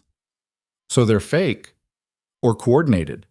Either way, we're overpaying by at least 20% across the board. Elena set down the notes. How much are we talking? In procurement alone, maybe $4 million a year? $4 million, she said it quietly, like she was testing the weight of the number. Over 10 years, that's $40 million. Gerald's been here 12 years. Yeah. What else? Logan walked her through the rest. The recruiting firms that placed underqualified candidates at inflated salaries. The IT contracts that paid for software licenses they didn't use. The travel policies that somehow cost twice as much as industry standard. It's not just one person, Logan said. It's a system. People protecting each other, taking little cuts here and there, assuming no one's paying attention. And no one was. Until now. Elena stood and walked to the window. The sun was setting, painting the sky orange and purple. How do we fix this? We fire the people who are stealing. We renegotiate the contracts. We build new processes that make it harder to game the system. And if we do that, we lose institutional knowledge. We create chaos. We make enemies of everyone who benefited from the old way. Yeah, but the alternative is letting it continue. She turned to face Logan. You're not wrong. I just hate that it comes to this. These are people my father hired, people he trusted, people who've been robbing you blind for over a decade. I know, she sighed. Start with Gerald. Build an airtight case. I want documentation for every dollar he's misspent, then we'll move on to the others. That's going to take weeks. Then take weeks. I'd rather be thorough than fast. Logan left her office as the building was emptying out for the weekend. Most people were gone by 6 on Fridays, eager to start their lives outside these walls. He should have left too. Lily was with Mrs. Patterson, waiting for him to pick her up. But Logan found himself sitting in his office, staring at the files spread across his desk, trying to figure out how to build a case against someone who'd had 12 years to cover his tracks. His phone rang. Elena. Go home, Logan. I'm almost done. No, you're not. You're spiraling. I can see your light on from my office. Go home. Spend the weekend with your daughter. This will still be here Monday. I just want to... Logan, go home. That's not a suggestion. He hung up, packed his bag, and left. The elevator ride down felt longer than usual, like he was descending from one world into another. By the time he reached his car, the weight of the week had settled onto his shoulders like a physical thing. Lily was drawing at Mrs. Patterson's kitchen table when Logan arrived.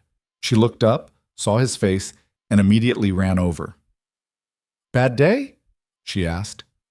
Long day. There's a difference. Do you want to talk about it? Logan almost laughed. When did you get so grown up? I've always been grown up. You just noticed.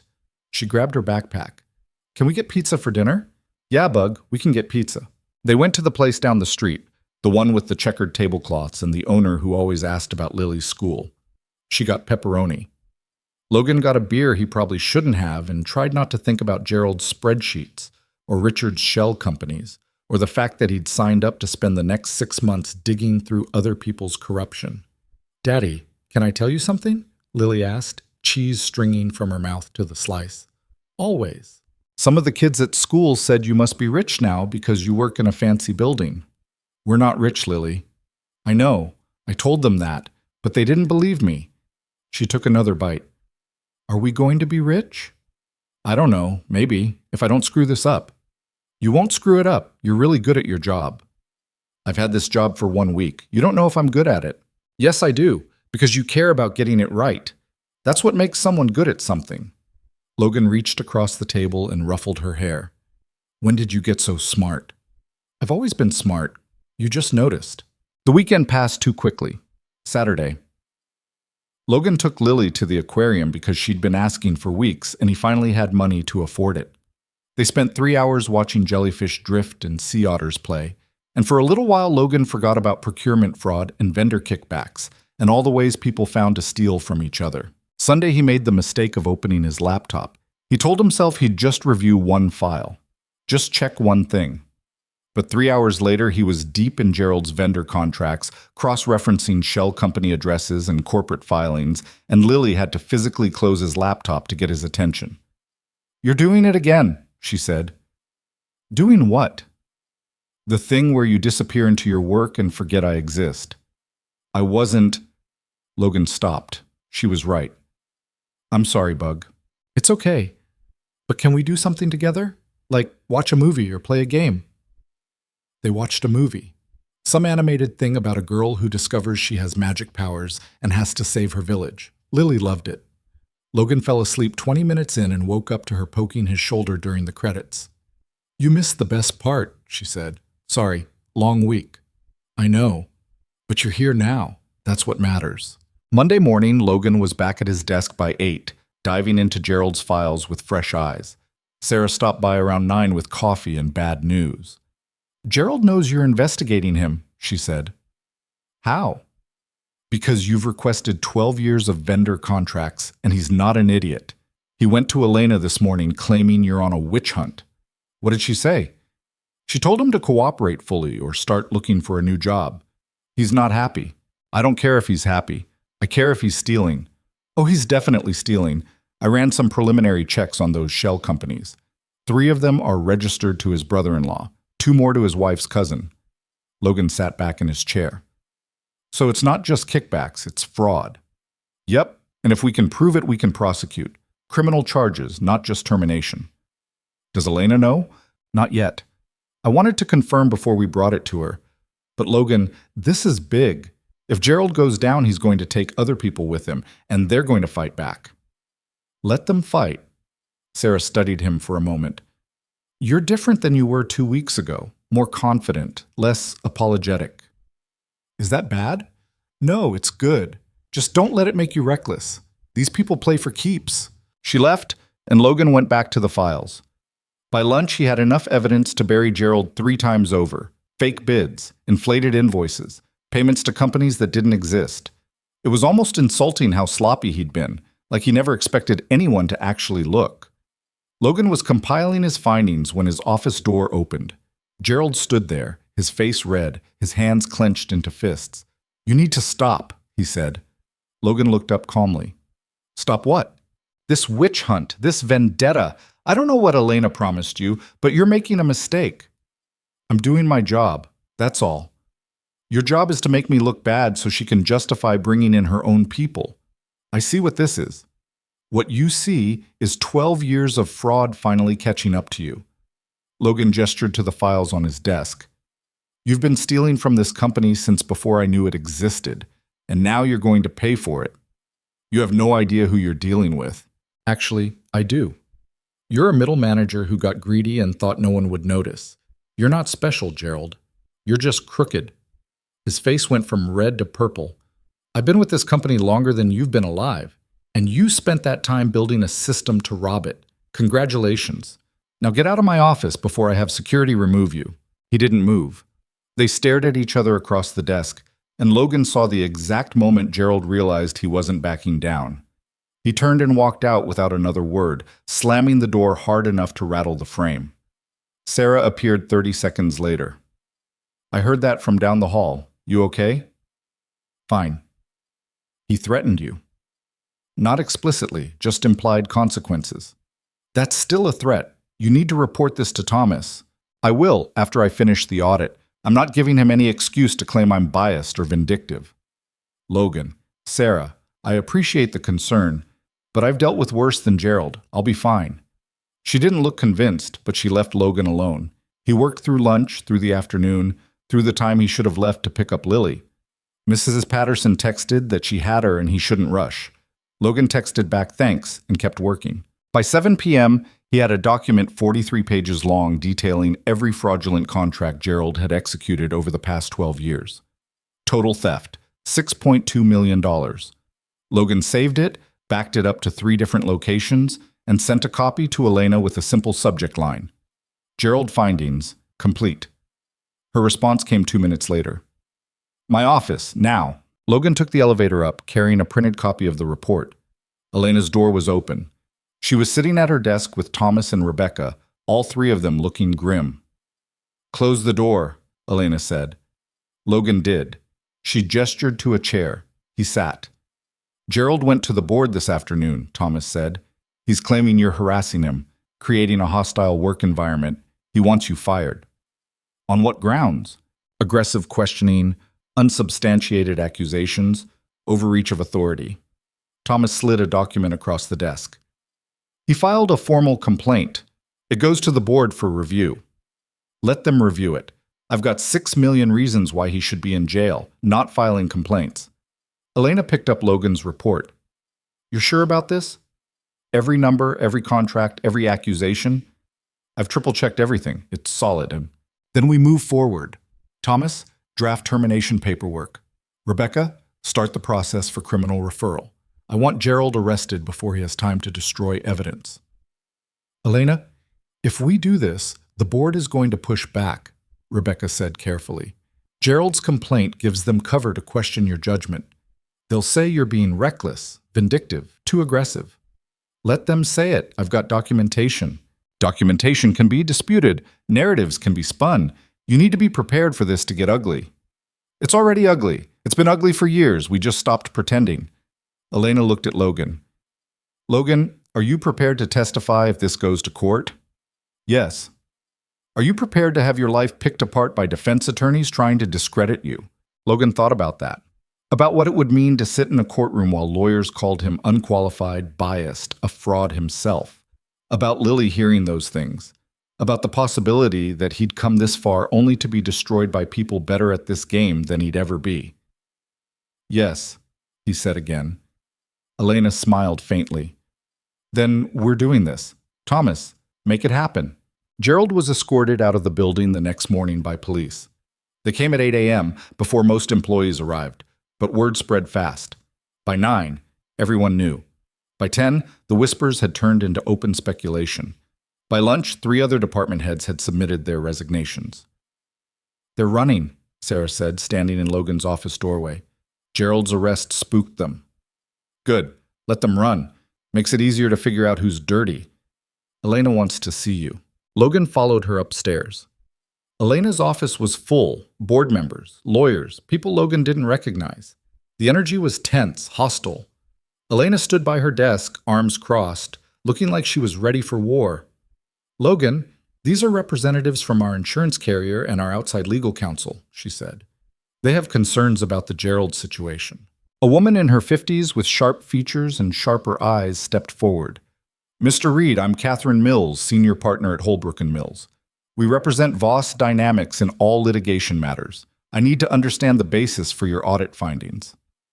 I found evidence of systematic fraud over 12 years, fake vendor contracts, kickbacks, inflated invoicing. It's all in my report.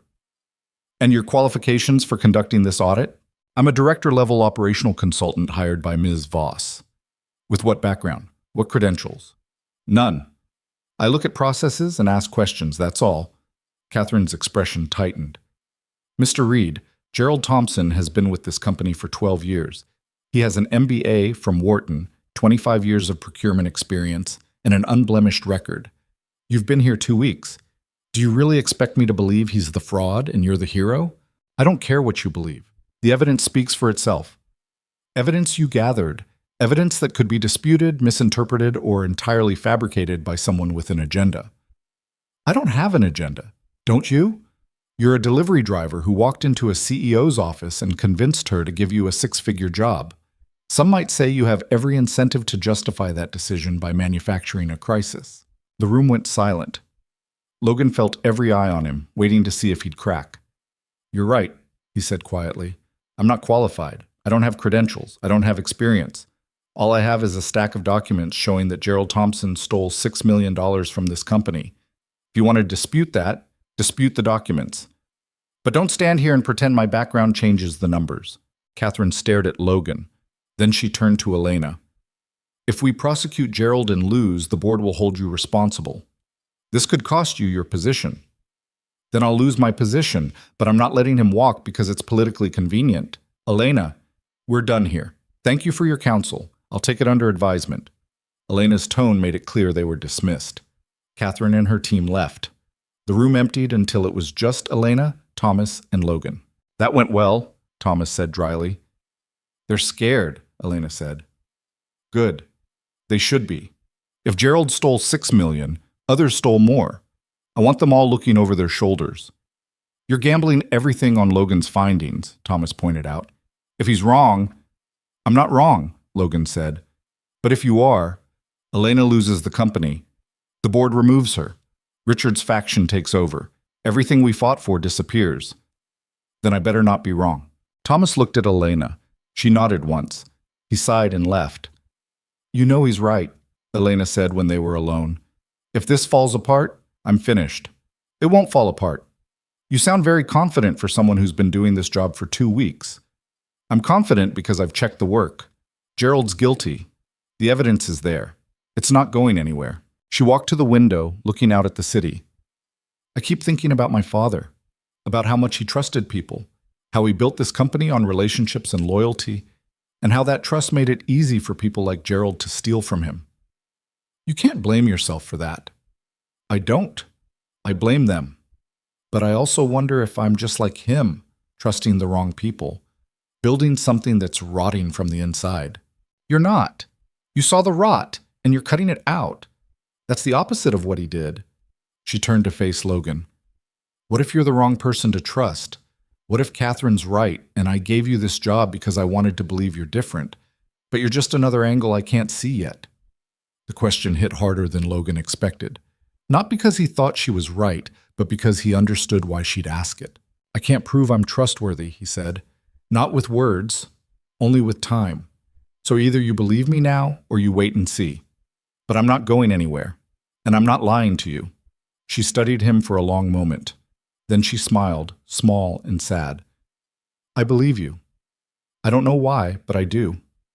That's enough. It wasn't, really, but it was all they had. The Gerald case took 3 months to wind through the legal system, and in that time everything changed. 2 more department heads were fired for similar schemes, 4 board members resigned rather than face scrutiny. Elena brought in new leadership, younger people who hadn't been part of her father's old guard, and the company started to feel different, less like a monument to the past, and more like something being built in real time. Logan kept his head down and did the work. Audited departments, asked uncomfortable questions, built cases against people who'd been stealing in small, careful increments for years. Some days he felt like he was making a difference. Other days he felt like he was just rearranging deck chairs while the ship slowly sank. Lily adjusted faster than Logan did. She made friends with the receptionist on the 40th floor, a woman named Marie who kept a jar of candy on her desk and always had time to hear about Lily's day when Logan brought her to the office after school. She started drawing pictures of the building, adding details she remembered from her visits, the lobby fountain, the glass elevators, the view from Logan's office window. Is this your castle, Daddy? She asked one evening, holding up a drawing of Voss Tower with stick figures in the windows. It's not mine, Bug. I just work there. But you're important there. Marie said so. Marie's being nice. No, she's not. She said you're the person who tells the truth when everyone else is scared to. That's important. Logan didn't know what to say to that, so he just hugged her and told her the drawing was beautiful. The preliminary hearing for Gerald's case happened on a Wednesday in late spring. Elena, Thomas, and Logan sat in a courthouse that smelled like floor polish and old wood, while Gerald's lawyer argued that the charges should be dismissed. The prosecution presented Logan's audit findings. Gerald's lawyer called them circumstantial, biased, the work of an unqualified consultant with an agenda. The judge, a woman in her 60s with gray hair and no patience for nonsense, read through the documents in silence. Then she looked at Gerald's lawyer. Counselor, your client signed contracts with companies that don't exist. He approved payments to vendors registered to his family members. He inflated invoices by 30% and pocketed the difference. That's not circumstantial. That's fraud. Your Honor, the audit was conducted by someone with no forensic accounting credentials. The audit was thorough, well-documented, and supported by physical evidence. If you're disputing the methodology, file a motion, but this case is going to trial. Next. They walked out of the courthouse into bright sunlight. Elena looked lighter than Logan had seen her in months. That went better than I expected, she said. She didn't even hesitate, Thomas agreed. Gerald's going to jail. The only question is for how long. Good. Elena turned to Logan. Thank you for all of this. I just did my job. You did more than that. You gave me the ammunition to clean house. This company's better because of you. Logan wanted to believe her. Part of him did. But another part kept waiting for the other shoe to drop, for someone to figure out he was still just a guy who used to deliver flowers and had no business being here. That night, Logan took Lily out for dinner at a place nicer than their usual spots. White tablecloths, menus without prices, waiters who called her Miss and treated her like royalty. She ordered pasta and spent the whole meal telling Logan about a boy in her class who kept trying to impress her by doing handstands. Do you like him? Logan asked. He's okay, but he's not very good at handstands. That's a reasonable deal breaker, she grinned. Daddy, can I ask you something serious? Always. Are you happy? The question caught Logan off guard. What do you mean? At your job, in your life. Are you happy? Logan thought about that. about the stress of the audits and the weight of Elena's expectations and the constant feeling of being one mistake away from losing everything. But he also thought about the fact that he could afford this dinner without checking his bank account first, that Lily had new shoes that fit, that they weren't 3 days late on rent anymore. Yeah, Bug, I think I am. Are you? I'm happy when you're happy, and you seem happy now. Different happy than before. Different how? Before you smiled, but you were always worried. Now you smile and you mean it. She was right. Somewhere in the past few months, the weight Logan had carried for years had lightened just enough to let him breathe. It wasn't gone. He didn't know if it ever would be, but it was manageable. I'm glad, he said, because you deserve a dad who's actually present, not just pretending. You were always present, Daddy. You just didn't know it. They finished dinner and walked back to the car through streets that felt friendlier than they used to. Seattle was still expensive, still hard, still the kind of place that chewed people up and spit them out. But tonight, it felt like a city Logan could belong to instead of one he was just surviving. The trial started 2 weeks later. Logan testified on the second day, walking the jury through his findings in language simple enough that anyone could understand. Gerald's lawyer tried to paint him as unqualified, as someone with a grudge, as a consultant who manufactured evidence to justify his own existence. But the documents didn't lie. The shell companies were real. The inflated invoices were real. The money was gone. The jury deliberated for 4 hours and came back with guilty verdicts on all counts. Gerald got 8 years. His lawyer filed an appeal that went nowhere. And just like that, the man who'd stolen $6 million over 12 years was gone. Elena threw a small celebration at the office the day the appeal was denied. Nothing fancy, just champagne and catered food in the conference room with the core team who'd worked the case. Sarah made a toast about persistence. Thomas made a joke about never doubting Elena's instincts. Rebecca thanked everyone for their professionalism. When it was Logan's turn, he didn't know what to say. He stood there holding a glass of champagne he hadn't touched, looking at these people who'd become something close to friends, and tried to find words for what the past few months had meant.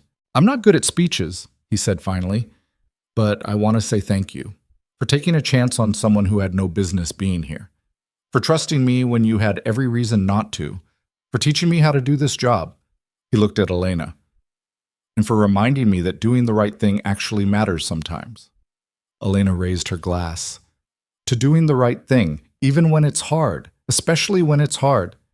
They drank, and for a moment everything felt possible.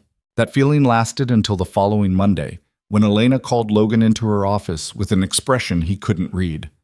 "Close the door," she said. Logan did. She gestured to a chair. He sat. "The board met over the weekend," she said. "They want to make some changes." Logan's stomach dropped. "What kind of changes?" "They want to restructure the company, bring in outside management consultants to evaluate our operations top to bottom. They're calling it a strategic review, but what they really want is to prove I've been reckless, that the Gerald situation was an overreaction, that I'm cleaning house for personal reasons instead of business ones." "That's garbage. You had evidence?" "I know. But evidence doesn't matter when the narrative gets away from you. Richard's faction lost the vote, but they didn't lose their influence. They've been whispering to investors, to analysts, to anyone who'll listen, and now the board's spooked. What does this mean for you? It means I'm fighting for my job again. And this time, I might lose." Logan sat back, trying to process what she was saying. "What do you need from me? Honestly, I don't know. The consultants are going to tear apart everything we've built. They're going to question every decision, every firing, every audit. They're going to come after you specifically because if they can discredit you, they can discredit me. Let them try. Logan, these aren't corporate lawyers trying to win a case. These are professional reputation destroyers. They'll dig into your past, your finances, your personal life. They'll find every mistake you've ever made and use it to paint you as a fraud. I don't have anything to hide. Everyone has something to hide. The question is whether you're ready for it to become public."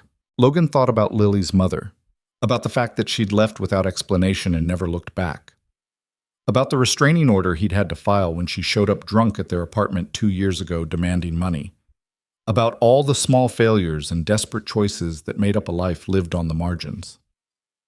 "If they come after me, they come after me," he said. "I'm not backing down." Elena smiled faintly. I knew you'd say that. I just needed to hear it. What's the timeline? The consultants start next week. They'll spend 3 months reviewing operations. Then they present findings to the board. If the findings support me, I'm safe. If they don't, she trailed off. Then we make sure they support you. It's not that simple.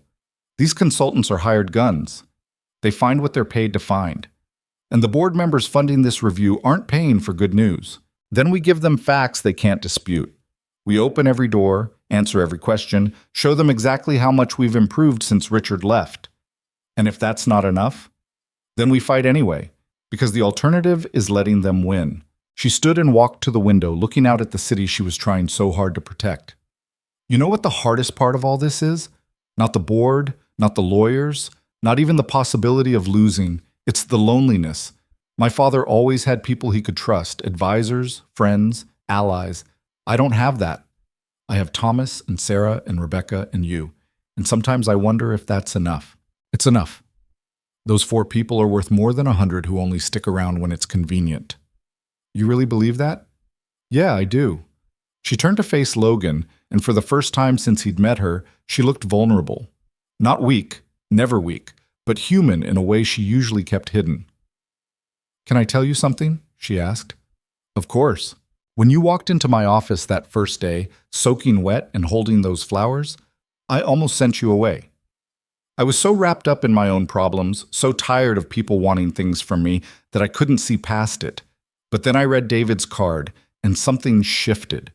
It was like he was reminding me that the world's bigger than boardrooms and deals and power plays, that the people who matter are the ones you don't notice at first. I'm glad you noticed. So am I. She paused. You've changed my life, Logan.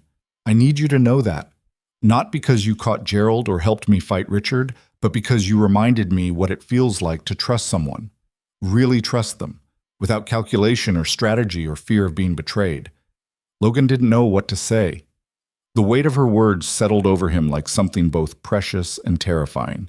You've changed mine too, he said quietly. I was drowning before I met you. Every day was just survival, just trying to keep my head above water long enough to make sure Lily was okay. You gave me a chance to build something instead of just endure. That's not small. Then let's not waste it. Let's make sure when this is over, we're both still standing. Deal. The consultants arrived the following Monday like an occupying force. 6 of them, all wearing identical Navy suits and carrying identical leather bags. Led by a man named Preston Black, who looked like he'd been designed in a lab to inspire distrust. They set up camp in a conference room and started requesting documents, interviews, data, everything and anything that might reveal weakness. Logan spent 3 days being interviewed by a woman named Diana, whose smile never reached her eyes. She asked about his background, his qualifications, his methodology. She asked about Gerald, about the other audits, about his relationship with Elena. Every question was a trap. Every answer, a potential weapon. You and Ms. Voss seem quite close, Diana said on the 3rd day, her tone neutral, but her implication clear. We work together closely, that's all. Is it? You have dinner at her home. She's met your daughter. That seems unusual for a professional relationship. Elena's not just my boss. She's someone I respect, someone I trust. If that's unusual, maybe that's the problem. Mr. Reed, I'm not suggesting anything inappropriate. I'm simply trying to understand the dynamics at play. Ms. Voss hired you under unusual circumstances. She's defended your work despite significant pushback. Some might see that as favoritism rather than sound judgment. Some might. Those people would be wrong. Diana made a note. Let's talk about your audit methodology. You don't have formal training in forensic accounting. How do you ensure your findings are accurate? I check everything twice. I document every source. I don't make claims I can't support. But you're not an accountant. You're not a lawyer. You're not trained in financial analysis. How can you be certain you're not missing something? Because I don't assume I know everything. I ask questions. I follow the money. I look for patterns that don't make sense. That's not complicated. It's just thorough. And when you find these patterns, you report them to Ms. Voss. Not to the board. Not to legal. Just to her. That's the structure she set up. I'm her direct report. Which some might see as creating an environment where you only find what she wants you to find. Logan leaned forward. Diana, let me save you some time. You're trying to paint me as unqualified and Elena as manipulative. You're trying to build a narrative where we cook this whole thing up to justify her vendetta against Richard, but the facts don't support that narrative. Gerald stole $6 million. We have proof. He's in prison. That's not manipulation, that's accountability. Unless the proof was manufactured, it wasn't. And if you actually believe it was, you should be able to prove it. So prove it. Show me one document I fabricated, one invoice I altered, one piece of evidence I planted. Go ahead. She couldn't because there wasn't any, but Logan knew that wouldn't stop her from trying. The consultant spent 12 weeks at Voss Dynamics, and by the end, the entire company was exhausted. Morale was low. Productivity had dropped. People were spending more time preparing for interviews than doing their actual jobs. Elena looked like she'd aged 5 years, the stress etched into every line of her face. They're going to present next week, she told Logan over coffee in her office. I've tried to get a preview of the findings, but Preston's locked it down. Whatever they're recommending, it's not good. How bad? Bad enough that 3 board members have already reached out to express concerns. They're setting the stage for a vote of no confidence. Can you fight it? I don't know. It depends what the consultants say. If they recommend removing me, the board will use it as cover. They'll say they're following expert advice, protecting shareholder value, all the usual justifications. And if they do that, she set down her coffee, then I'm done, and everything we've built falls apart. No, it doesn't. Because even if they force you out, the work stands.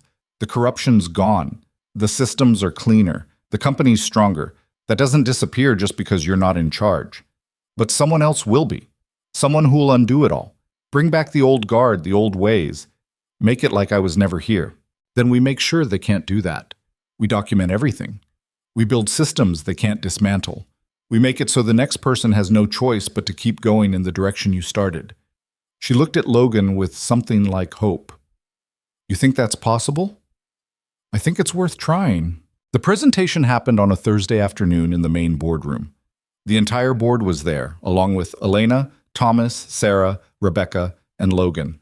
Preston Black stood at the head of the table with a slide deck and an expression that suggested he was about to deliver a terminal diagnosis. Thank you all for your time, he began. Over the past 12 weeks, my team has conducted a comprehensive review of Voss Dynamics operations, financial controls, and leadership structure. What we've found is concerning. He clicked to the first slide. A list of findings, each one more damning than the last. Excessive turnover in senior leadership. Aggressive restructuring that disrupted established processes. Over-reliance on unqualified consultants. Financial exposure from lawsuits related to terminated employees. In our professional opinion, Preston continued, Voss Dynamics has been managed recklessly over the past 6 months. While Ms. Voss's intentions may have been good, her execution has created significant risk for shareholders. What's your recommendation? One of the board members asked. Preston clicked to the next slide. We recommend immediate leadership transition. Ms. Voss should step down as CEO, with an experienced interim executive brought in to stabilize operations. Additionally, we recommend terminating the operational audit program and the consultant responsible for it. Every eye in the room turned to Logan. He kept his expression neutral, but inside his stomach was twisting. Elena stood. May I respond? Preston gestured magnanimously. Of course. Your findings ignore context. Yes, we've had leadership turnover because we fired people who were stealing from the company. Yes, we've disrupted processes because those processes enabled fraud. Yes, we've relied on an unqualified consultant because that consultant uncovered $6 million in theft that your predecessors missed. She paused. You're calling it reckless. I call it necessary. Ms. Voss, with respect, the market doesn't care about necessity. It cares about stability. And right now, your leadership is anything but stable. Then maybe stability is overrated. The room went silent. Elena looked around the table, meeting each board member's eyes. My father built this company on relationships and trust, she said, and those relationships were used to rob us blind for over a decade. I'm not interested in rebuilding that system. I'm interested in building something better, something honest. If that makes me reckless, so be it, but I'm not stepping down. One of the older board members, a man named Harrison who'd been with the company since the beginning, cleared his throat. Elena, No one's questioning your commitment, but the question is whether you have the experience to lead through this transition. Experience like Richard's? Experience like Gerald's? Forgive me if I'm skeptical. Experience like someone who understands that running a company requires compromise, balance, political skill. I understand all of that. I'm just not willing to compromise on integrity. Harrison sighed. Then I'm afraid we have a problem. Elena looked at Logan. There was a question in her eyes, a silent plea for something he didn't know how to give. Logan stood. Can I say something? He asked. Preston looked annoyed. Mr. Reed, you're not a board member. I know. But I'm the consultant you're recommending they fire, so I figure I've got standing. Harrison waved a hand. Go ahead. Logan took a breath. 6 months ago, I was delivering flowers. I had no business being here, no qualifications, no credentials. You're right about that. But I also had no agenda. I wasn't protecting territory or angling for power. I just looked at the numbers and asked if they made sense. And when they didn't, I said so. He looked around the room. Elena didn't hire me because I was qualified. She hired me because everyone who was qualified had too much invested in the system staying broken. She needed someone who'd tell her the truth, even when it was uncomfortable. That's what I've done. If you think that's reckless, then we have very different definitions of the word. The problem isn't your honesty, Mr. Reed, Preston said. It's your lack of expertise. You're asking us to trust the judgment of someone with no background in this field. You're right. I don't have expertise, but I do have something you don't. I've got nothing to lose. I'm not protecting a consulting contract or building a reputation. I'm just trying to do the right thing. And if that's not valuable to this company, then maybe I'm not the problem. Maybe you are. The room erupted. Board members shouted objections. Preston demanded order. Elena stood beside Logan, silent but steady, and he realized she was smiling. Harrison banged his hand on the table. Enough! Everyone sit down! They sat. Harrison looked at Preston. Your recommendation is noted, but I'd like to propose an alternative. Which is? Preston asked stiffly. We give Elena 6 more months. She implements the changes she's started.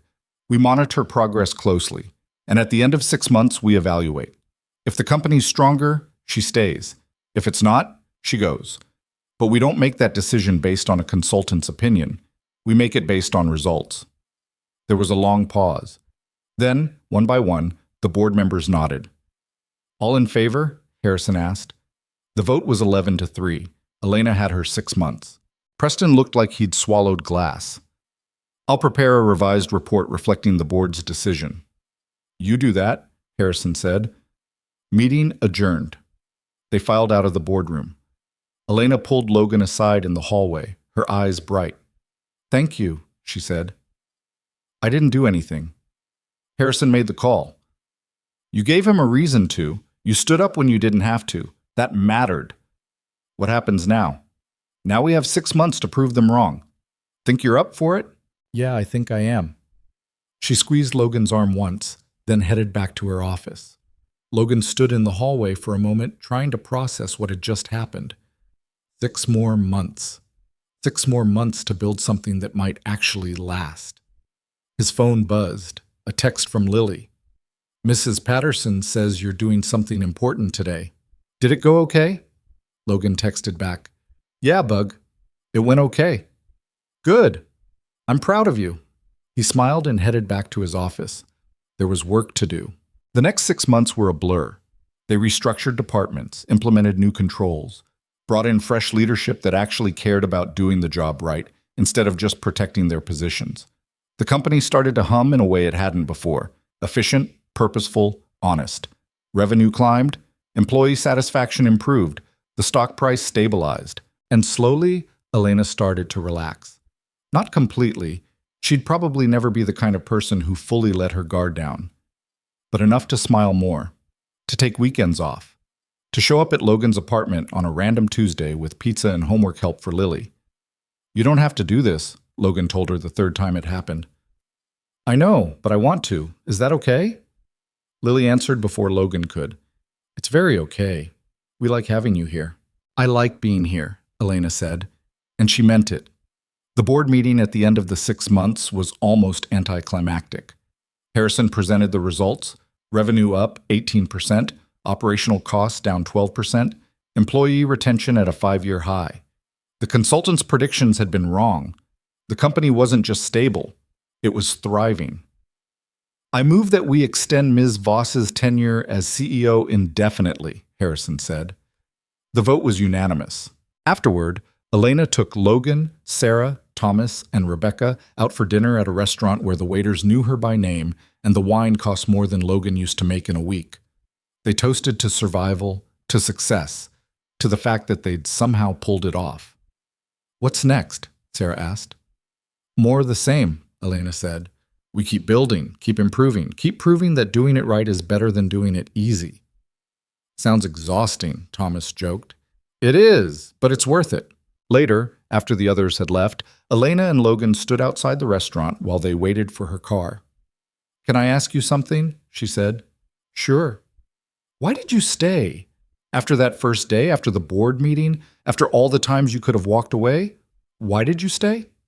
Logan thought about that, about the choice he'd made 4 years ago to help a stranger, about the card with David Collier's handwriting, about Lily asking him not to let the mean people be mean.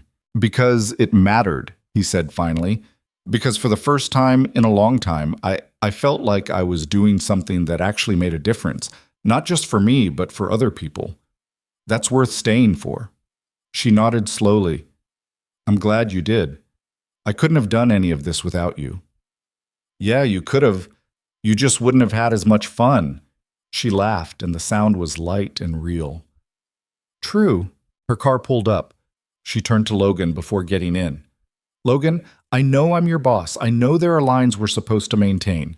But I also want you to know that you're more than an employee to me. You're a friend. One of the few I actually have.